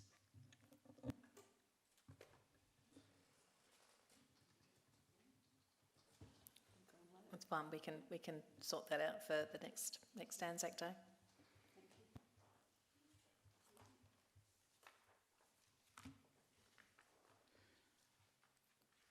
Councillor Hedgkey. Oh, thank you. I was just wondering if the administration had received any news about the urban forest damage that's happening in Western Australia. It's been reported on recently that the urban forest in Western Australia, in Perth, is under attack by a particular moth pest, a borer, and that's been hitting the news. And I was wondering if in South Australia the biosecurity threat and all that is, you know, we're ready for that as a council, so our urban forest is protected. Thank you. It was just in the media in the last week, so I'm sorry. I just thought I'd take the opportunity now because it seemed quite pertinent. Thank you. Through the Mayor, the Arborist team keep up to date on a lot of the information that's happening around Australia with respect to damage to the urban forest.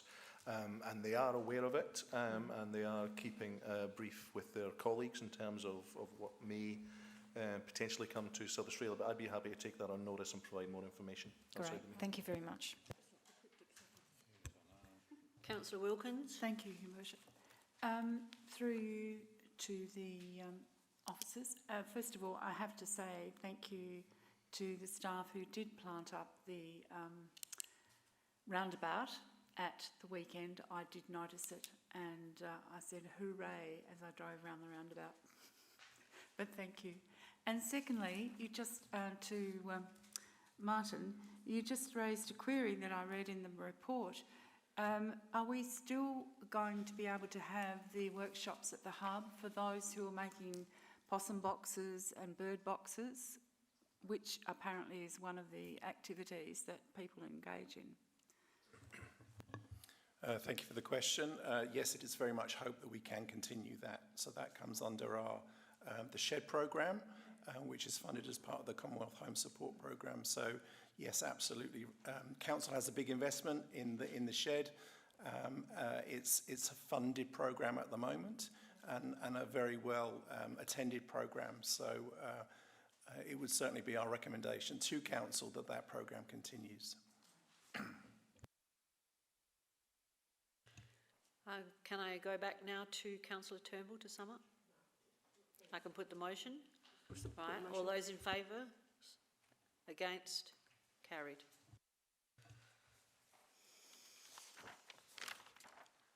Now we move to page 429, 13.2 motions on notice. Councillor Harvey,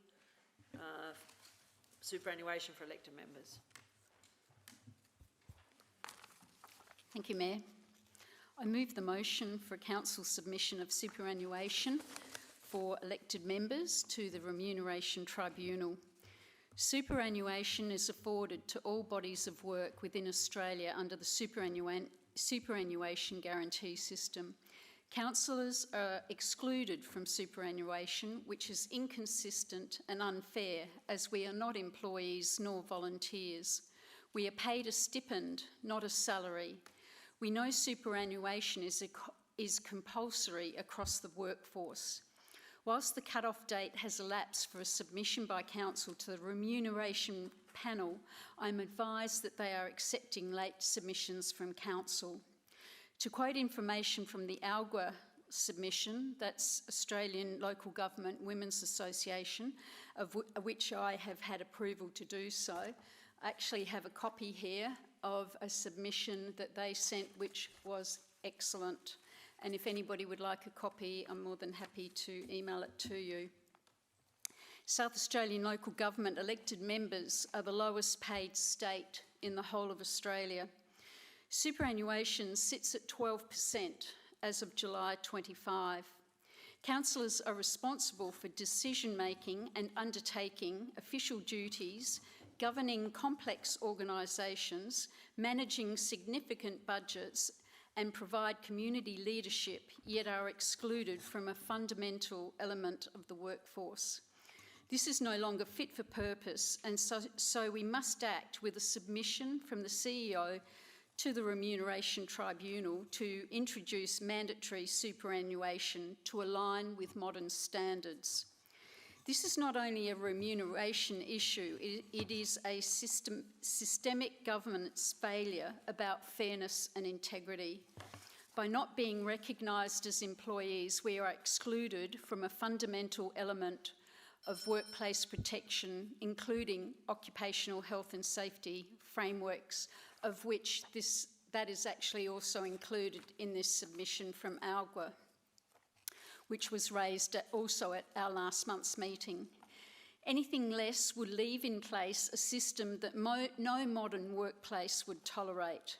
Councillors perform real work, devoting significant hours on meetings, workshops and policy decisions, to name a few of our responsibilities. These all equate to professional employment. Superannuation would encourage a broader representation, helping to attract all age groups into local council and perhaps, hopefully, more women. State and federal politicians receive superannuation. Local councillors should not be treated differently simply because we are not employees. This needs to change. Thank you, and I hope you will support this motion. I seek a seconder. Councillor Turnbull, do you wish to speak? Yes, please. This motion on notice, the superannuation for council members, lies parallel to the motion on notice from our previous council meeting as to councillors falling between the gap of employees, volunteers, contractors in regard to work health and safety. So please support this first step of gaining awareness by a council report, requesting the CEO to write a letter advocating for legislative reform and including the LGA in the correspondence, as this is another gap in elected members receiving due benefits. Thank you. Councillor Davey.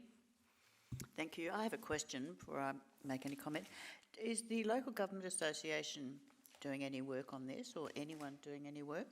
I'd like to answer that because I am on the board of the Local Government Association. There has been a study, a comprehensive study right across the state, and in fact Councillor Harvey sent out an email to all of us to remind us if we wanted to submit anything that we should do so. Now, the result of that study across the whole state was a divided opinion about superannuation. It was not clearly something that a lot of the other things were absolutely, in terms were supported, but superannuation was not. So the submission that the LGA put to the tribunal could not support holus bolus, a sector-wide opinion on that, because the opinions were divided. Now, I'm not being critical of you putting this up, but I'm just, since the question was asked, that's the answer, okay?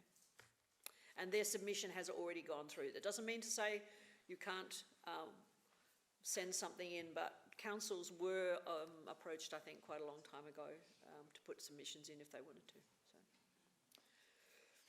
So. Councillor Davey? Just to follow up. Another question? Did the LGA have anyone with knowledge about it to push it and educate people? Because there might have been a division because people didn't understand. No, I think everyone got. The study was done by Matthew. I can't remember, the staff member at the LGA, and he put together all the correspondence that came in from all the councils and all individuals, and then put together a report, which I today actually gave a copy of to Matt, because it only became non-confidential after Thursday last week.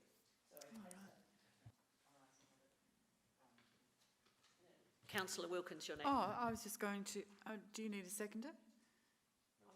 Oh, you did, that's right. I was just going to say, yes, I do support this, because we've moved on from being just volunteers in this role. We are working, if not full-time, three-quarter time, but certainly lots of time, during the day and each day and on weekends as well. So yes, it's worth investigating. I got the letter that came around. It was the 1st of the month, and then they extended it to the 8th, and I believe they've even extended it further. So I did put in my 4 pence worth of information that I thought on the subject. So I'm happy to support this. Councillor Dawes? Yes, I do agree it is worth investigation.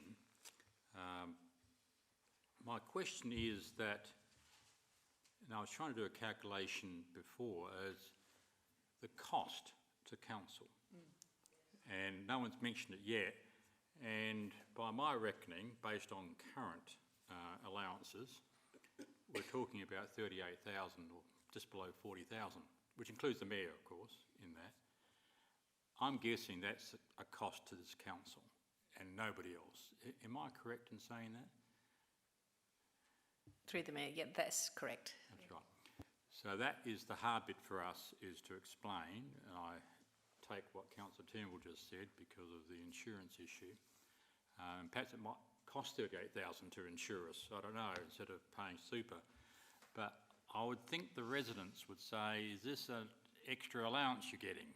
You know, so we need to have an argument through this report, and that's what I'm asking for, as to why it's so important, because I'm sure there'll be some people out there listening to this YouTube tonight saying, you just want more money, you know, and I think we need to come back at that.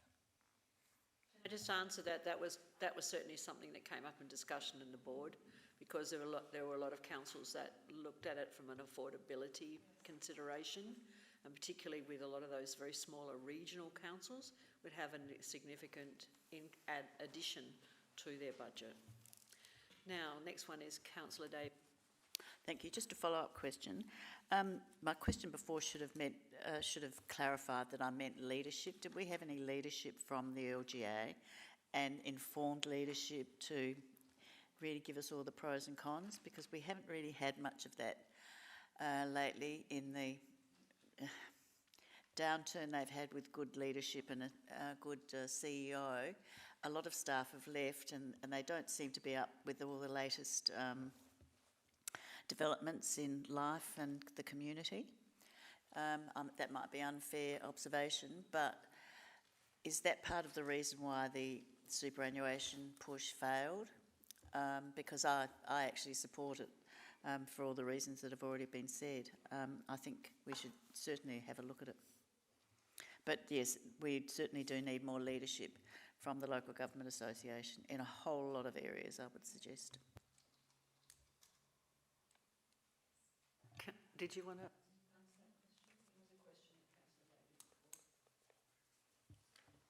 Through the Mayor, obviously there's the recent appointment from of Victoria McCurdy, who has been a CEO at Victor Harbour, also at Port Adelaide Enfield, and is on a few state government boards. So I think the past two CEOs haven't come from local government. So I think we have now got a CEO who very much understands community and local government. So I think there's a lot of hope. And then I think there's a few other appointments in the policy space, which I think is very optimistic. But I agree, especially with the aged care reform, it has been disappointing. So, but I'm pretty optimistic and confident with the recent appointments that we'll see greater leadership. Councillor Hallett. Thank you. I just want to go back to the question of who pays, and so we found out tonight the council has to pay, and I noticed that Councillor Harvey said that's 12%. So if I worked it out on 20,000 and 12% of 20,000. So I wasn't quite sure with Councillor Dawes. You said something about 38,000? The Mayor as well has to contribute. Okay. All 13 of us. Oh, and that's all of us joined together, what it would cost, all right. Yeah, because it was only coming out for me at a much lower. I actually think that there's several points in here that I think are relevant. But I think that really anything that attracts more people to stand for council, the better. So and I particularly like the point that was made about young people, because the longer you do on council, the more it's, if you're just a one-termer like I am, well, then it doesn't really matter whether you get long service leave or not. But other people make a long-term commitment, and I think that, we need to look at how we can attract people to stand for local government who represent what our population, is more representative of our population. And if this is a way of doing it, I think it's a good thing. Can you turn it now? Right. Councillor Corney. Just a few questions, if I can. Your Worship, you mentioned that the LGA had done some work in this area, and I'm looking at item 3 here, requesting a report regarding the current legal and regulatory frameworks regarding superannuation and elected members. Has that work been done already by the LGA? Yes. Is that work able to be shared? I'm just concerned that our staff might not have the expertise in this area, and I would prefer us not spending $20,000 on our lawyers when this report's already been done. Through the Mayor, we did start some background work on this report earlier on in the piece, but then because we've got our hands on what the LGA did, the report will basically be a summary of what we've started plus what the LGA's got on it. So it's not going to be an all-in report. Fantastic. Well, then I don't need to offer a variation or anything like that. Worried about a big Bill, but I will speak to the motion. I still haven't decided which way I'm going to flip on this one, actually, strangely enough. I do consider the role quite voluntary. We do get an allowance. It is considered allowance. It irks me beyond belief that pay-as-you-go tax doesn't get taken out of the allowance and you end up with a huge tax bill at the end of the year. Still annoys me. But lifting us up to a higher level in this state, I'm not quite sure whether or not that's the way we want to go. I'm also cognizant of the fact that for some retirees, taking on a job that isn't voluntary and then getting superannuation when you've already moved into a pension phase in your current super is going to really be a thing to say, I don't want to get involved with being an elected member because my finances are sorted because I've had to go through my superannuation and I can't be an elected member because of the superannuation's going to screw things up with me financially because of the different phases that I've got my super in. So I can understand all of those sort of aspects, which is why I'm all on the fence with whether or not I should support South Australia becoming more professional in terms of its local member representative. Whether or not we go down to some of the other states and it's a full-time role with you get a ward office. You get staff in your ward office, you get a car, all of these things come in, like the City of Brisbane, they're representing, they're getting $180,000 a year. They're getting more than our state parliamentarians because they're representing over 100,000 people each. It's a bit, that's federal government territory there. In terms of what you're representing. So you do get an office, you do get a car, you do get huge number of perks. Whether or not this state, we actually want to go down that line, I don't know. Like the CEO up there gets a huge amount. And then they've got 29 general managers underneath, which is effectively like the 29 CEOs of our councils in this state. I don't know if we really want to go down there. So, but at the same time, I feel that it is a little bit unfair what we get. So I don't really know which way I'm going to sway on this. So please, people, try and sway me one way or the other with your debate and I'll make my mind up. But thank you. Councillor Hedgkin. Oh, okay, right. Thank you, Councillor Cornish. So I'm just looking at the words here. So number 3 says requests a report. And I just wanted to check with the administration that that's a report. Yep. And number 4, clarify that there's a report, but then the administration, do you understand that, does this mean that you're going to write a letter to the ministers saying we've all decided we want superannuation here tonight as a chamber and we're advocating for it? We've decided. We're going to write a report, but before we get our report, we're tonight telling you, yep, we want to go this way. So I'm a bit conflicted. Just want to know how you're reading this motion 3 and 4, because it just seems the timing a bit too tight. Thank you. Through the Mayor, I'm reading it, and Councillor Harvey may wish to answer, but I'm reading it sequentially, because obviously I think the report to Council will come back with all the information that people have been discussing, and then once we have that, then to me that is the resolution, and then that is the trigger from which we would write. But I'm looking to Councillor Harvey, giving it's her motion. That's how I'm reading it. Yeah, so that's, yes, so sequentially. Oh, thank you very much for clarifying. Thank you. Councillor Jennings. Thank you, Madam Mayor. I see my role as a volunteer. I pop my hand up to look after, put my hand up to, speak up for my community.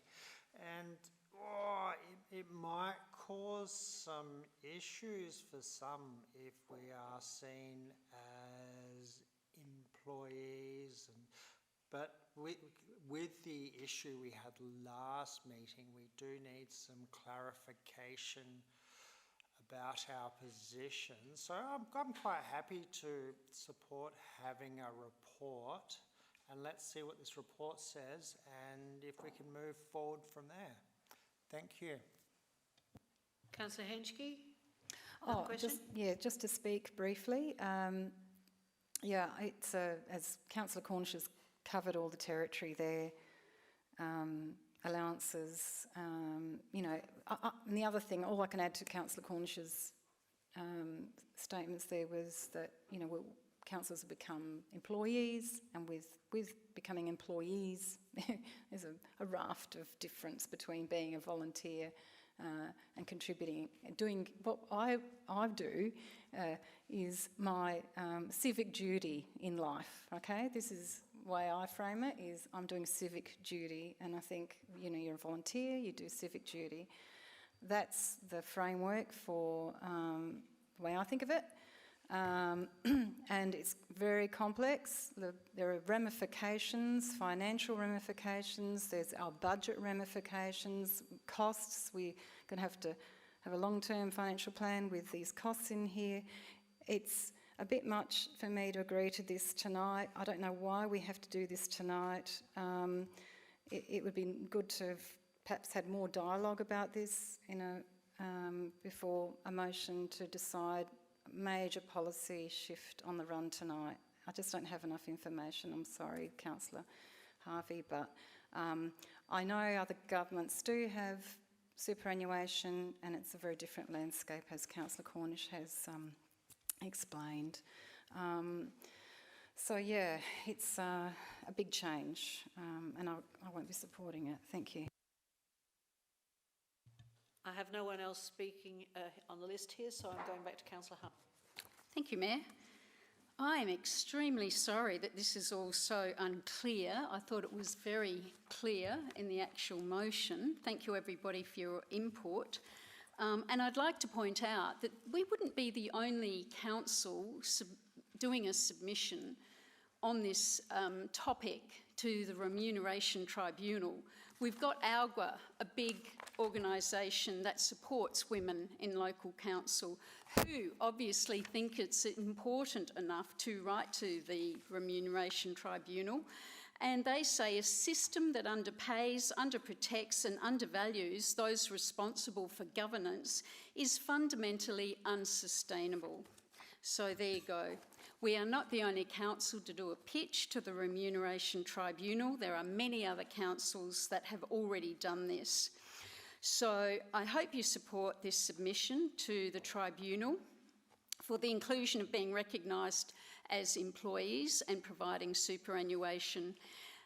I have people that I speak to who are absolutely gobsmacked that we do not get paid superannuation plus when they find out what we are actually paid for what we do. And believe it or not, there are residents out there that wholly support what we do. They are aware that we're hard workers and they feel that we should be paid accordingly, and they are stunned when they find out how much we are actually paid. I can't imagine anyone in any form of employment not receiving superannuation, so why should we be denied that privilege as well when everybody else gets paid it? I think that we need to bring ourselves into 2026 and at least have a go and write to the tribunal. I'm not asking for the world, I'm just asking for the CEO to simply write to the Remuneration Tribunal, as have many other CEOs and ALGA. Thank you. I hope you support the motion. All those in favour? Against? Division. Motion's carried. Division's been called, so all of those please stand. Councillor Jennings, Wilkins, Dawes, Turnbull, Cornish, Harvey, Hallett, Zing and Davey. Against, Councillor Henschke. Thank you.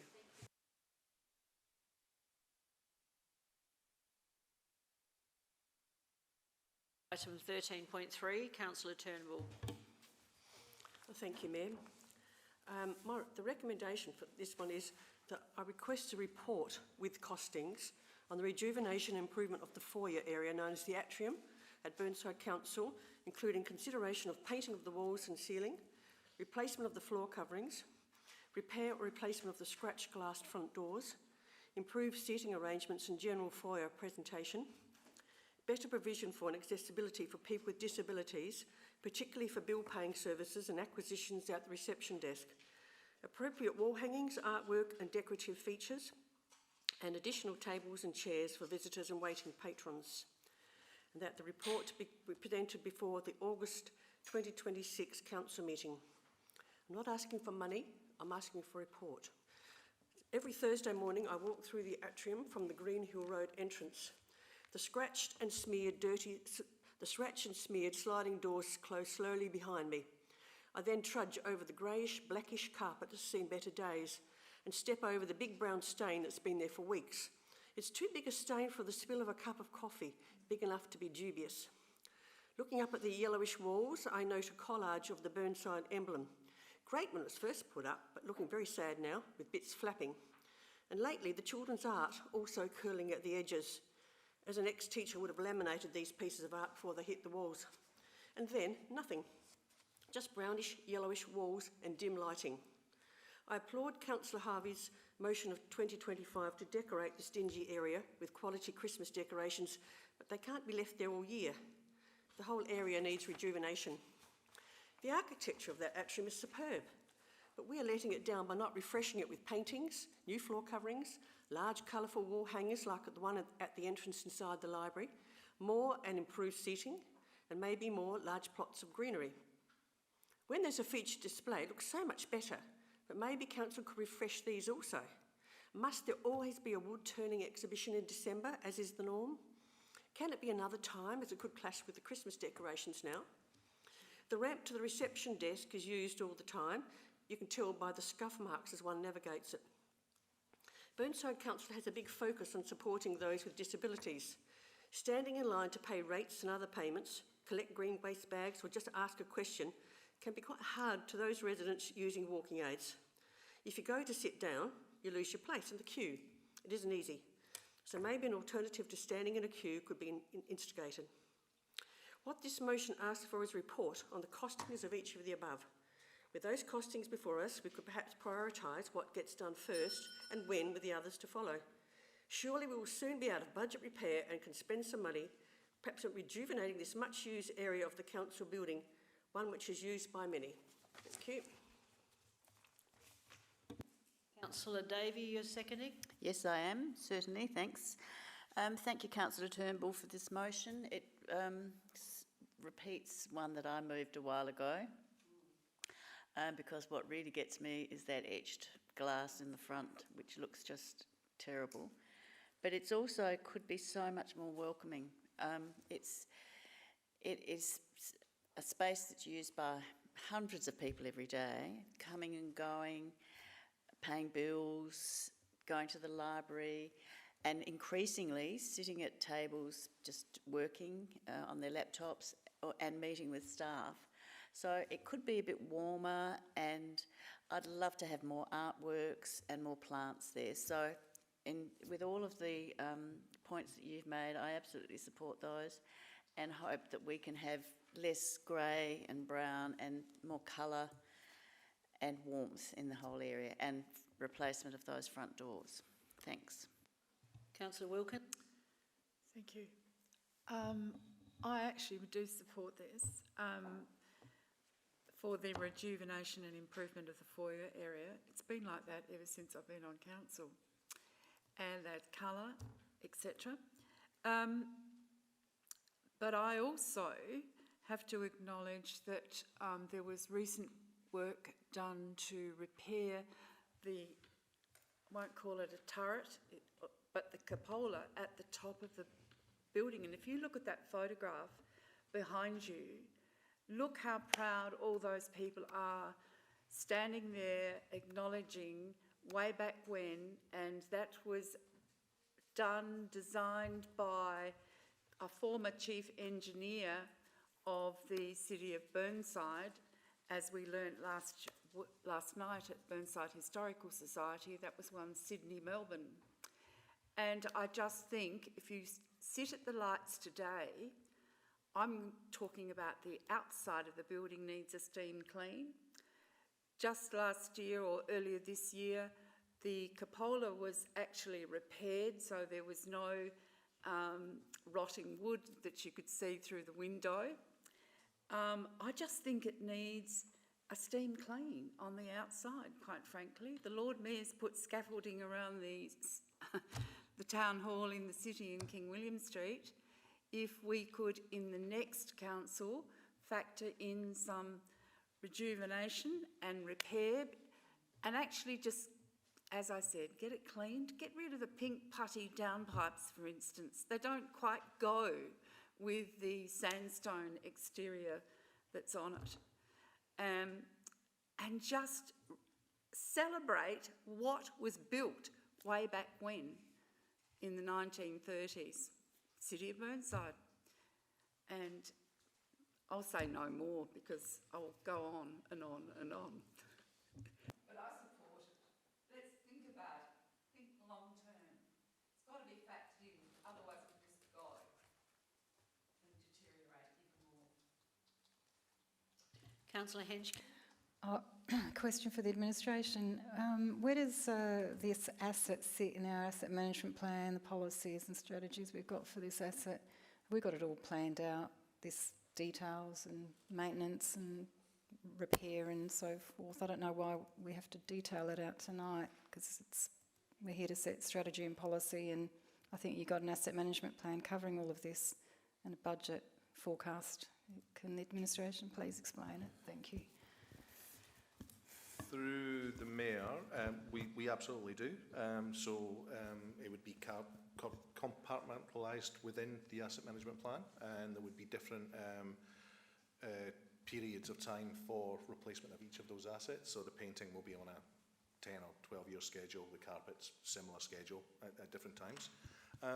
The last major refurbishment was during the Millennium Project, when they, just around the year 2000, when they extended the library and made it with the original part of the council chambers, and then brought in the atrium at the same time. So in terms of an overall redevelopment, it's probably not due for that, because it's just been over 20 years ago, with the exception of the replacement of the carpets, painting. For something this generalised, then a motion to call for reports, fair enough, because we can provide all of that information to council. And we can talk about when the intended replacements of those assets are, and what would be done at that point in time. Council can then decide what they would wish to do. I'm pleased to tell you that the painting or the cleaning of the building is scheduled for next year, Councillor Wilkins. So Thrilled bits. As part of the asset management plan.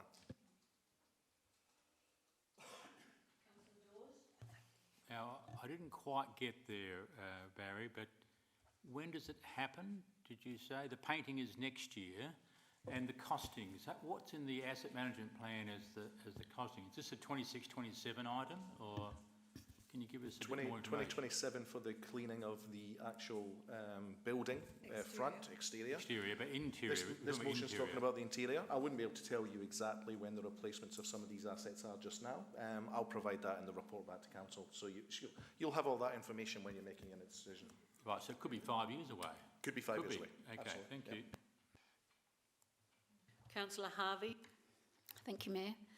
I too would like to thank Councillor Turnbull for putting up this motion, and I think that this is a great motion, and before people get in a twist, it is a report only. I can hear Councillor Jones in his voice, beaming from wherever he is, Europe, wherever he is, saying, where is the money coming from?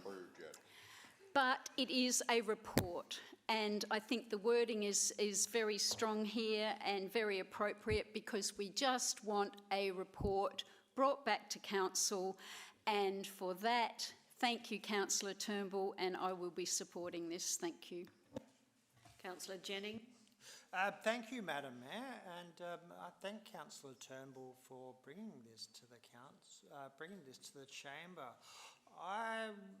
Could we perhaps add a H to this and also look into double glazing so the building is more energy efficient and uses less electricity to heat and cool it? When we have hot and cold days, so retrofitting double glazing is incredibly expensive, but if you've got the scaffolding up and you are cleaning it, then is the opportunity to get in there and do all these things to future-proof the building and to possibly get it to 5-star, maybe 6-star energy efficiency, and lead by example. Thank you. Through the Mayor, the extent of this motion just now was just looking at the atrium and the foyer area. So the report that will come back will limit to that one. I'm happy to take some of those conversations offline, Councillor Jennings, and we can have a conversation about that. A lot of what you're talking about we are already doing. We have installed, if not throughout the whole building, the majority of the building double glazing windows. We are looking at environmental enhancements throughout the building. It is a heritage facility, it is an old facility, so we have to work within the constraints of that, which comes at a cost. But we do have plans for that, and we do those improvements as we go through annual operational budgets and capital budgets. Well done. Councillor Corn. Thank you, Worship. Just a quick question. Is the master plan for the Civic Centre site still active? And noting it's not on the website, because it probably would scare some people on the website if it was on the website. And if it is still active, would you be referring to it in this report? Through the Mayor, I think we certainly have to talk about a master plan for the site before you consider any significant changes or cost to improve the infrastructure. And I think it would be appropriate, perhaps for the next chamber, to have a look again at the Civic Centre master plan, to have a look at what you would like to do with this facility and this site in particular. There's a lot of car parking out there, which could perhaps be used a little bit better for a lot of different purposes, and we perhaps have opportunities to do so. I think this chamber called for a workshop and a report to revisit the master plan, so this chamber could get an understanding of the master plan and its concept. It didn't go any further than a workshop and a report at that stage. I think the general consensus at the time was to look more at some of the easy fixes rather than a long-term strategic look at the facility at that stage. But I would certainly say that if you look to do any major investment in any of the assets, you would want to have a good understanding of what you want to do with the whole site first. Thank you. I shall now go back to Councillor Turnbull. Well, thank you, Mayor. The thing is that when you leave the atrium, where the reception desk is, and you turn right towards the exercise and wellness rooms, that part of the extended atrium has bright, clean furniture, lovely coloured chairs, bright lighting, and clean walls and floor. So inviting, and a lot of people use it. Also, the youth area's been redone, and people use that too. This motion, I notice, only asks for a report on the costings. I forgot to mention, I'm glad Mr Kant did, that last refreshed for that atrium was 26 years ago. Anything over 26 years is a lot. But really, can we first get rid of the nasty brown stain in the middle of the carpet? We could all bring our little things to do it with. But thank you, I hope you support this report. All those in favour? Against? Motion's carried. Thank you. And now we move to confidential items, which is 15.1 on page 435. Councillor Hallett wishes to move, but first of all, Councillor Cornish, you're going to move to go into confidence? No, I wasn't. I was going to, could I do something in item 14, if that's possible? Sorry, item 14. Urgent business. Oh, urgent business. Okay. I just want to raise the Auditor General today released a report into food safety, and EHA was one of the two local government areas that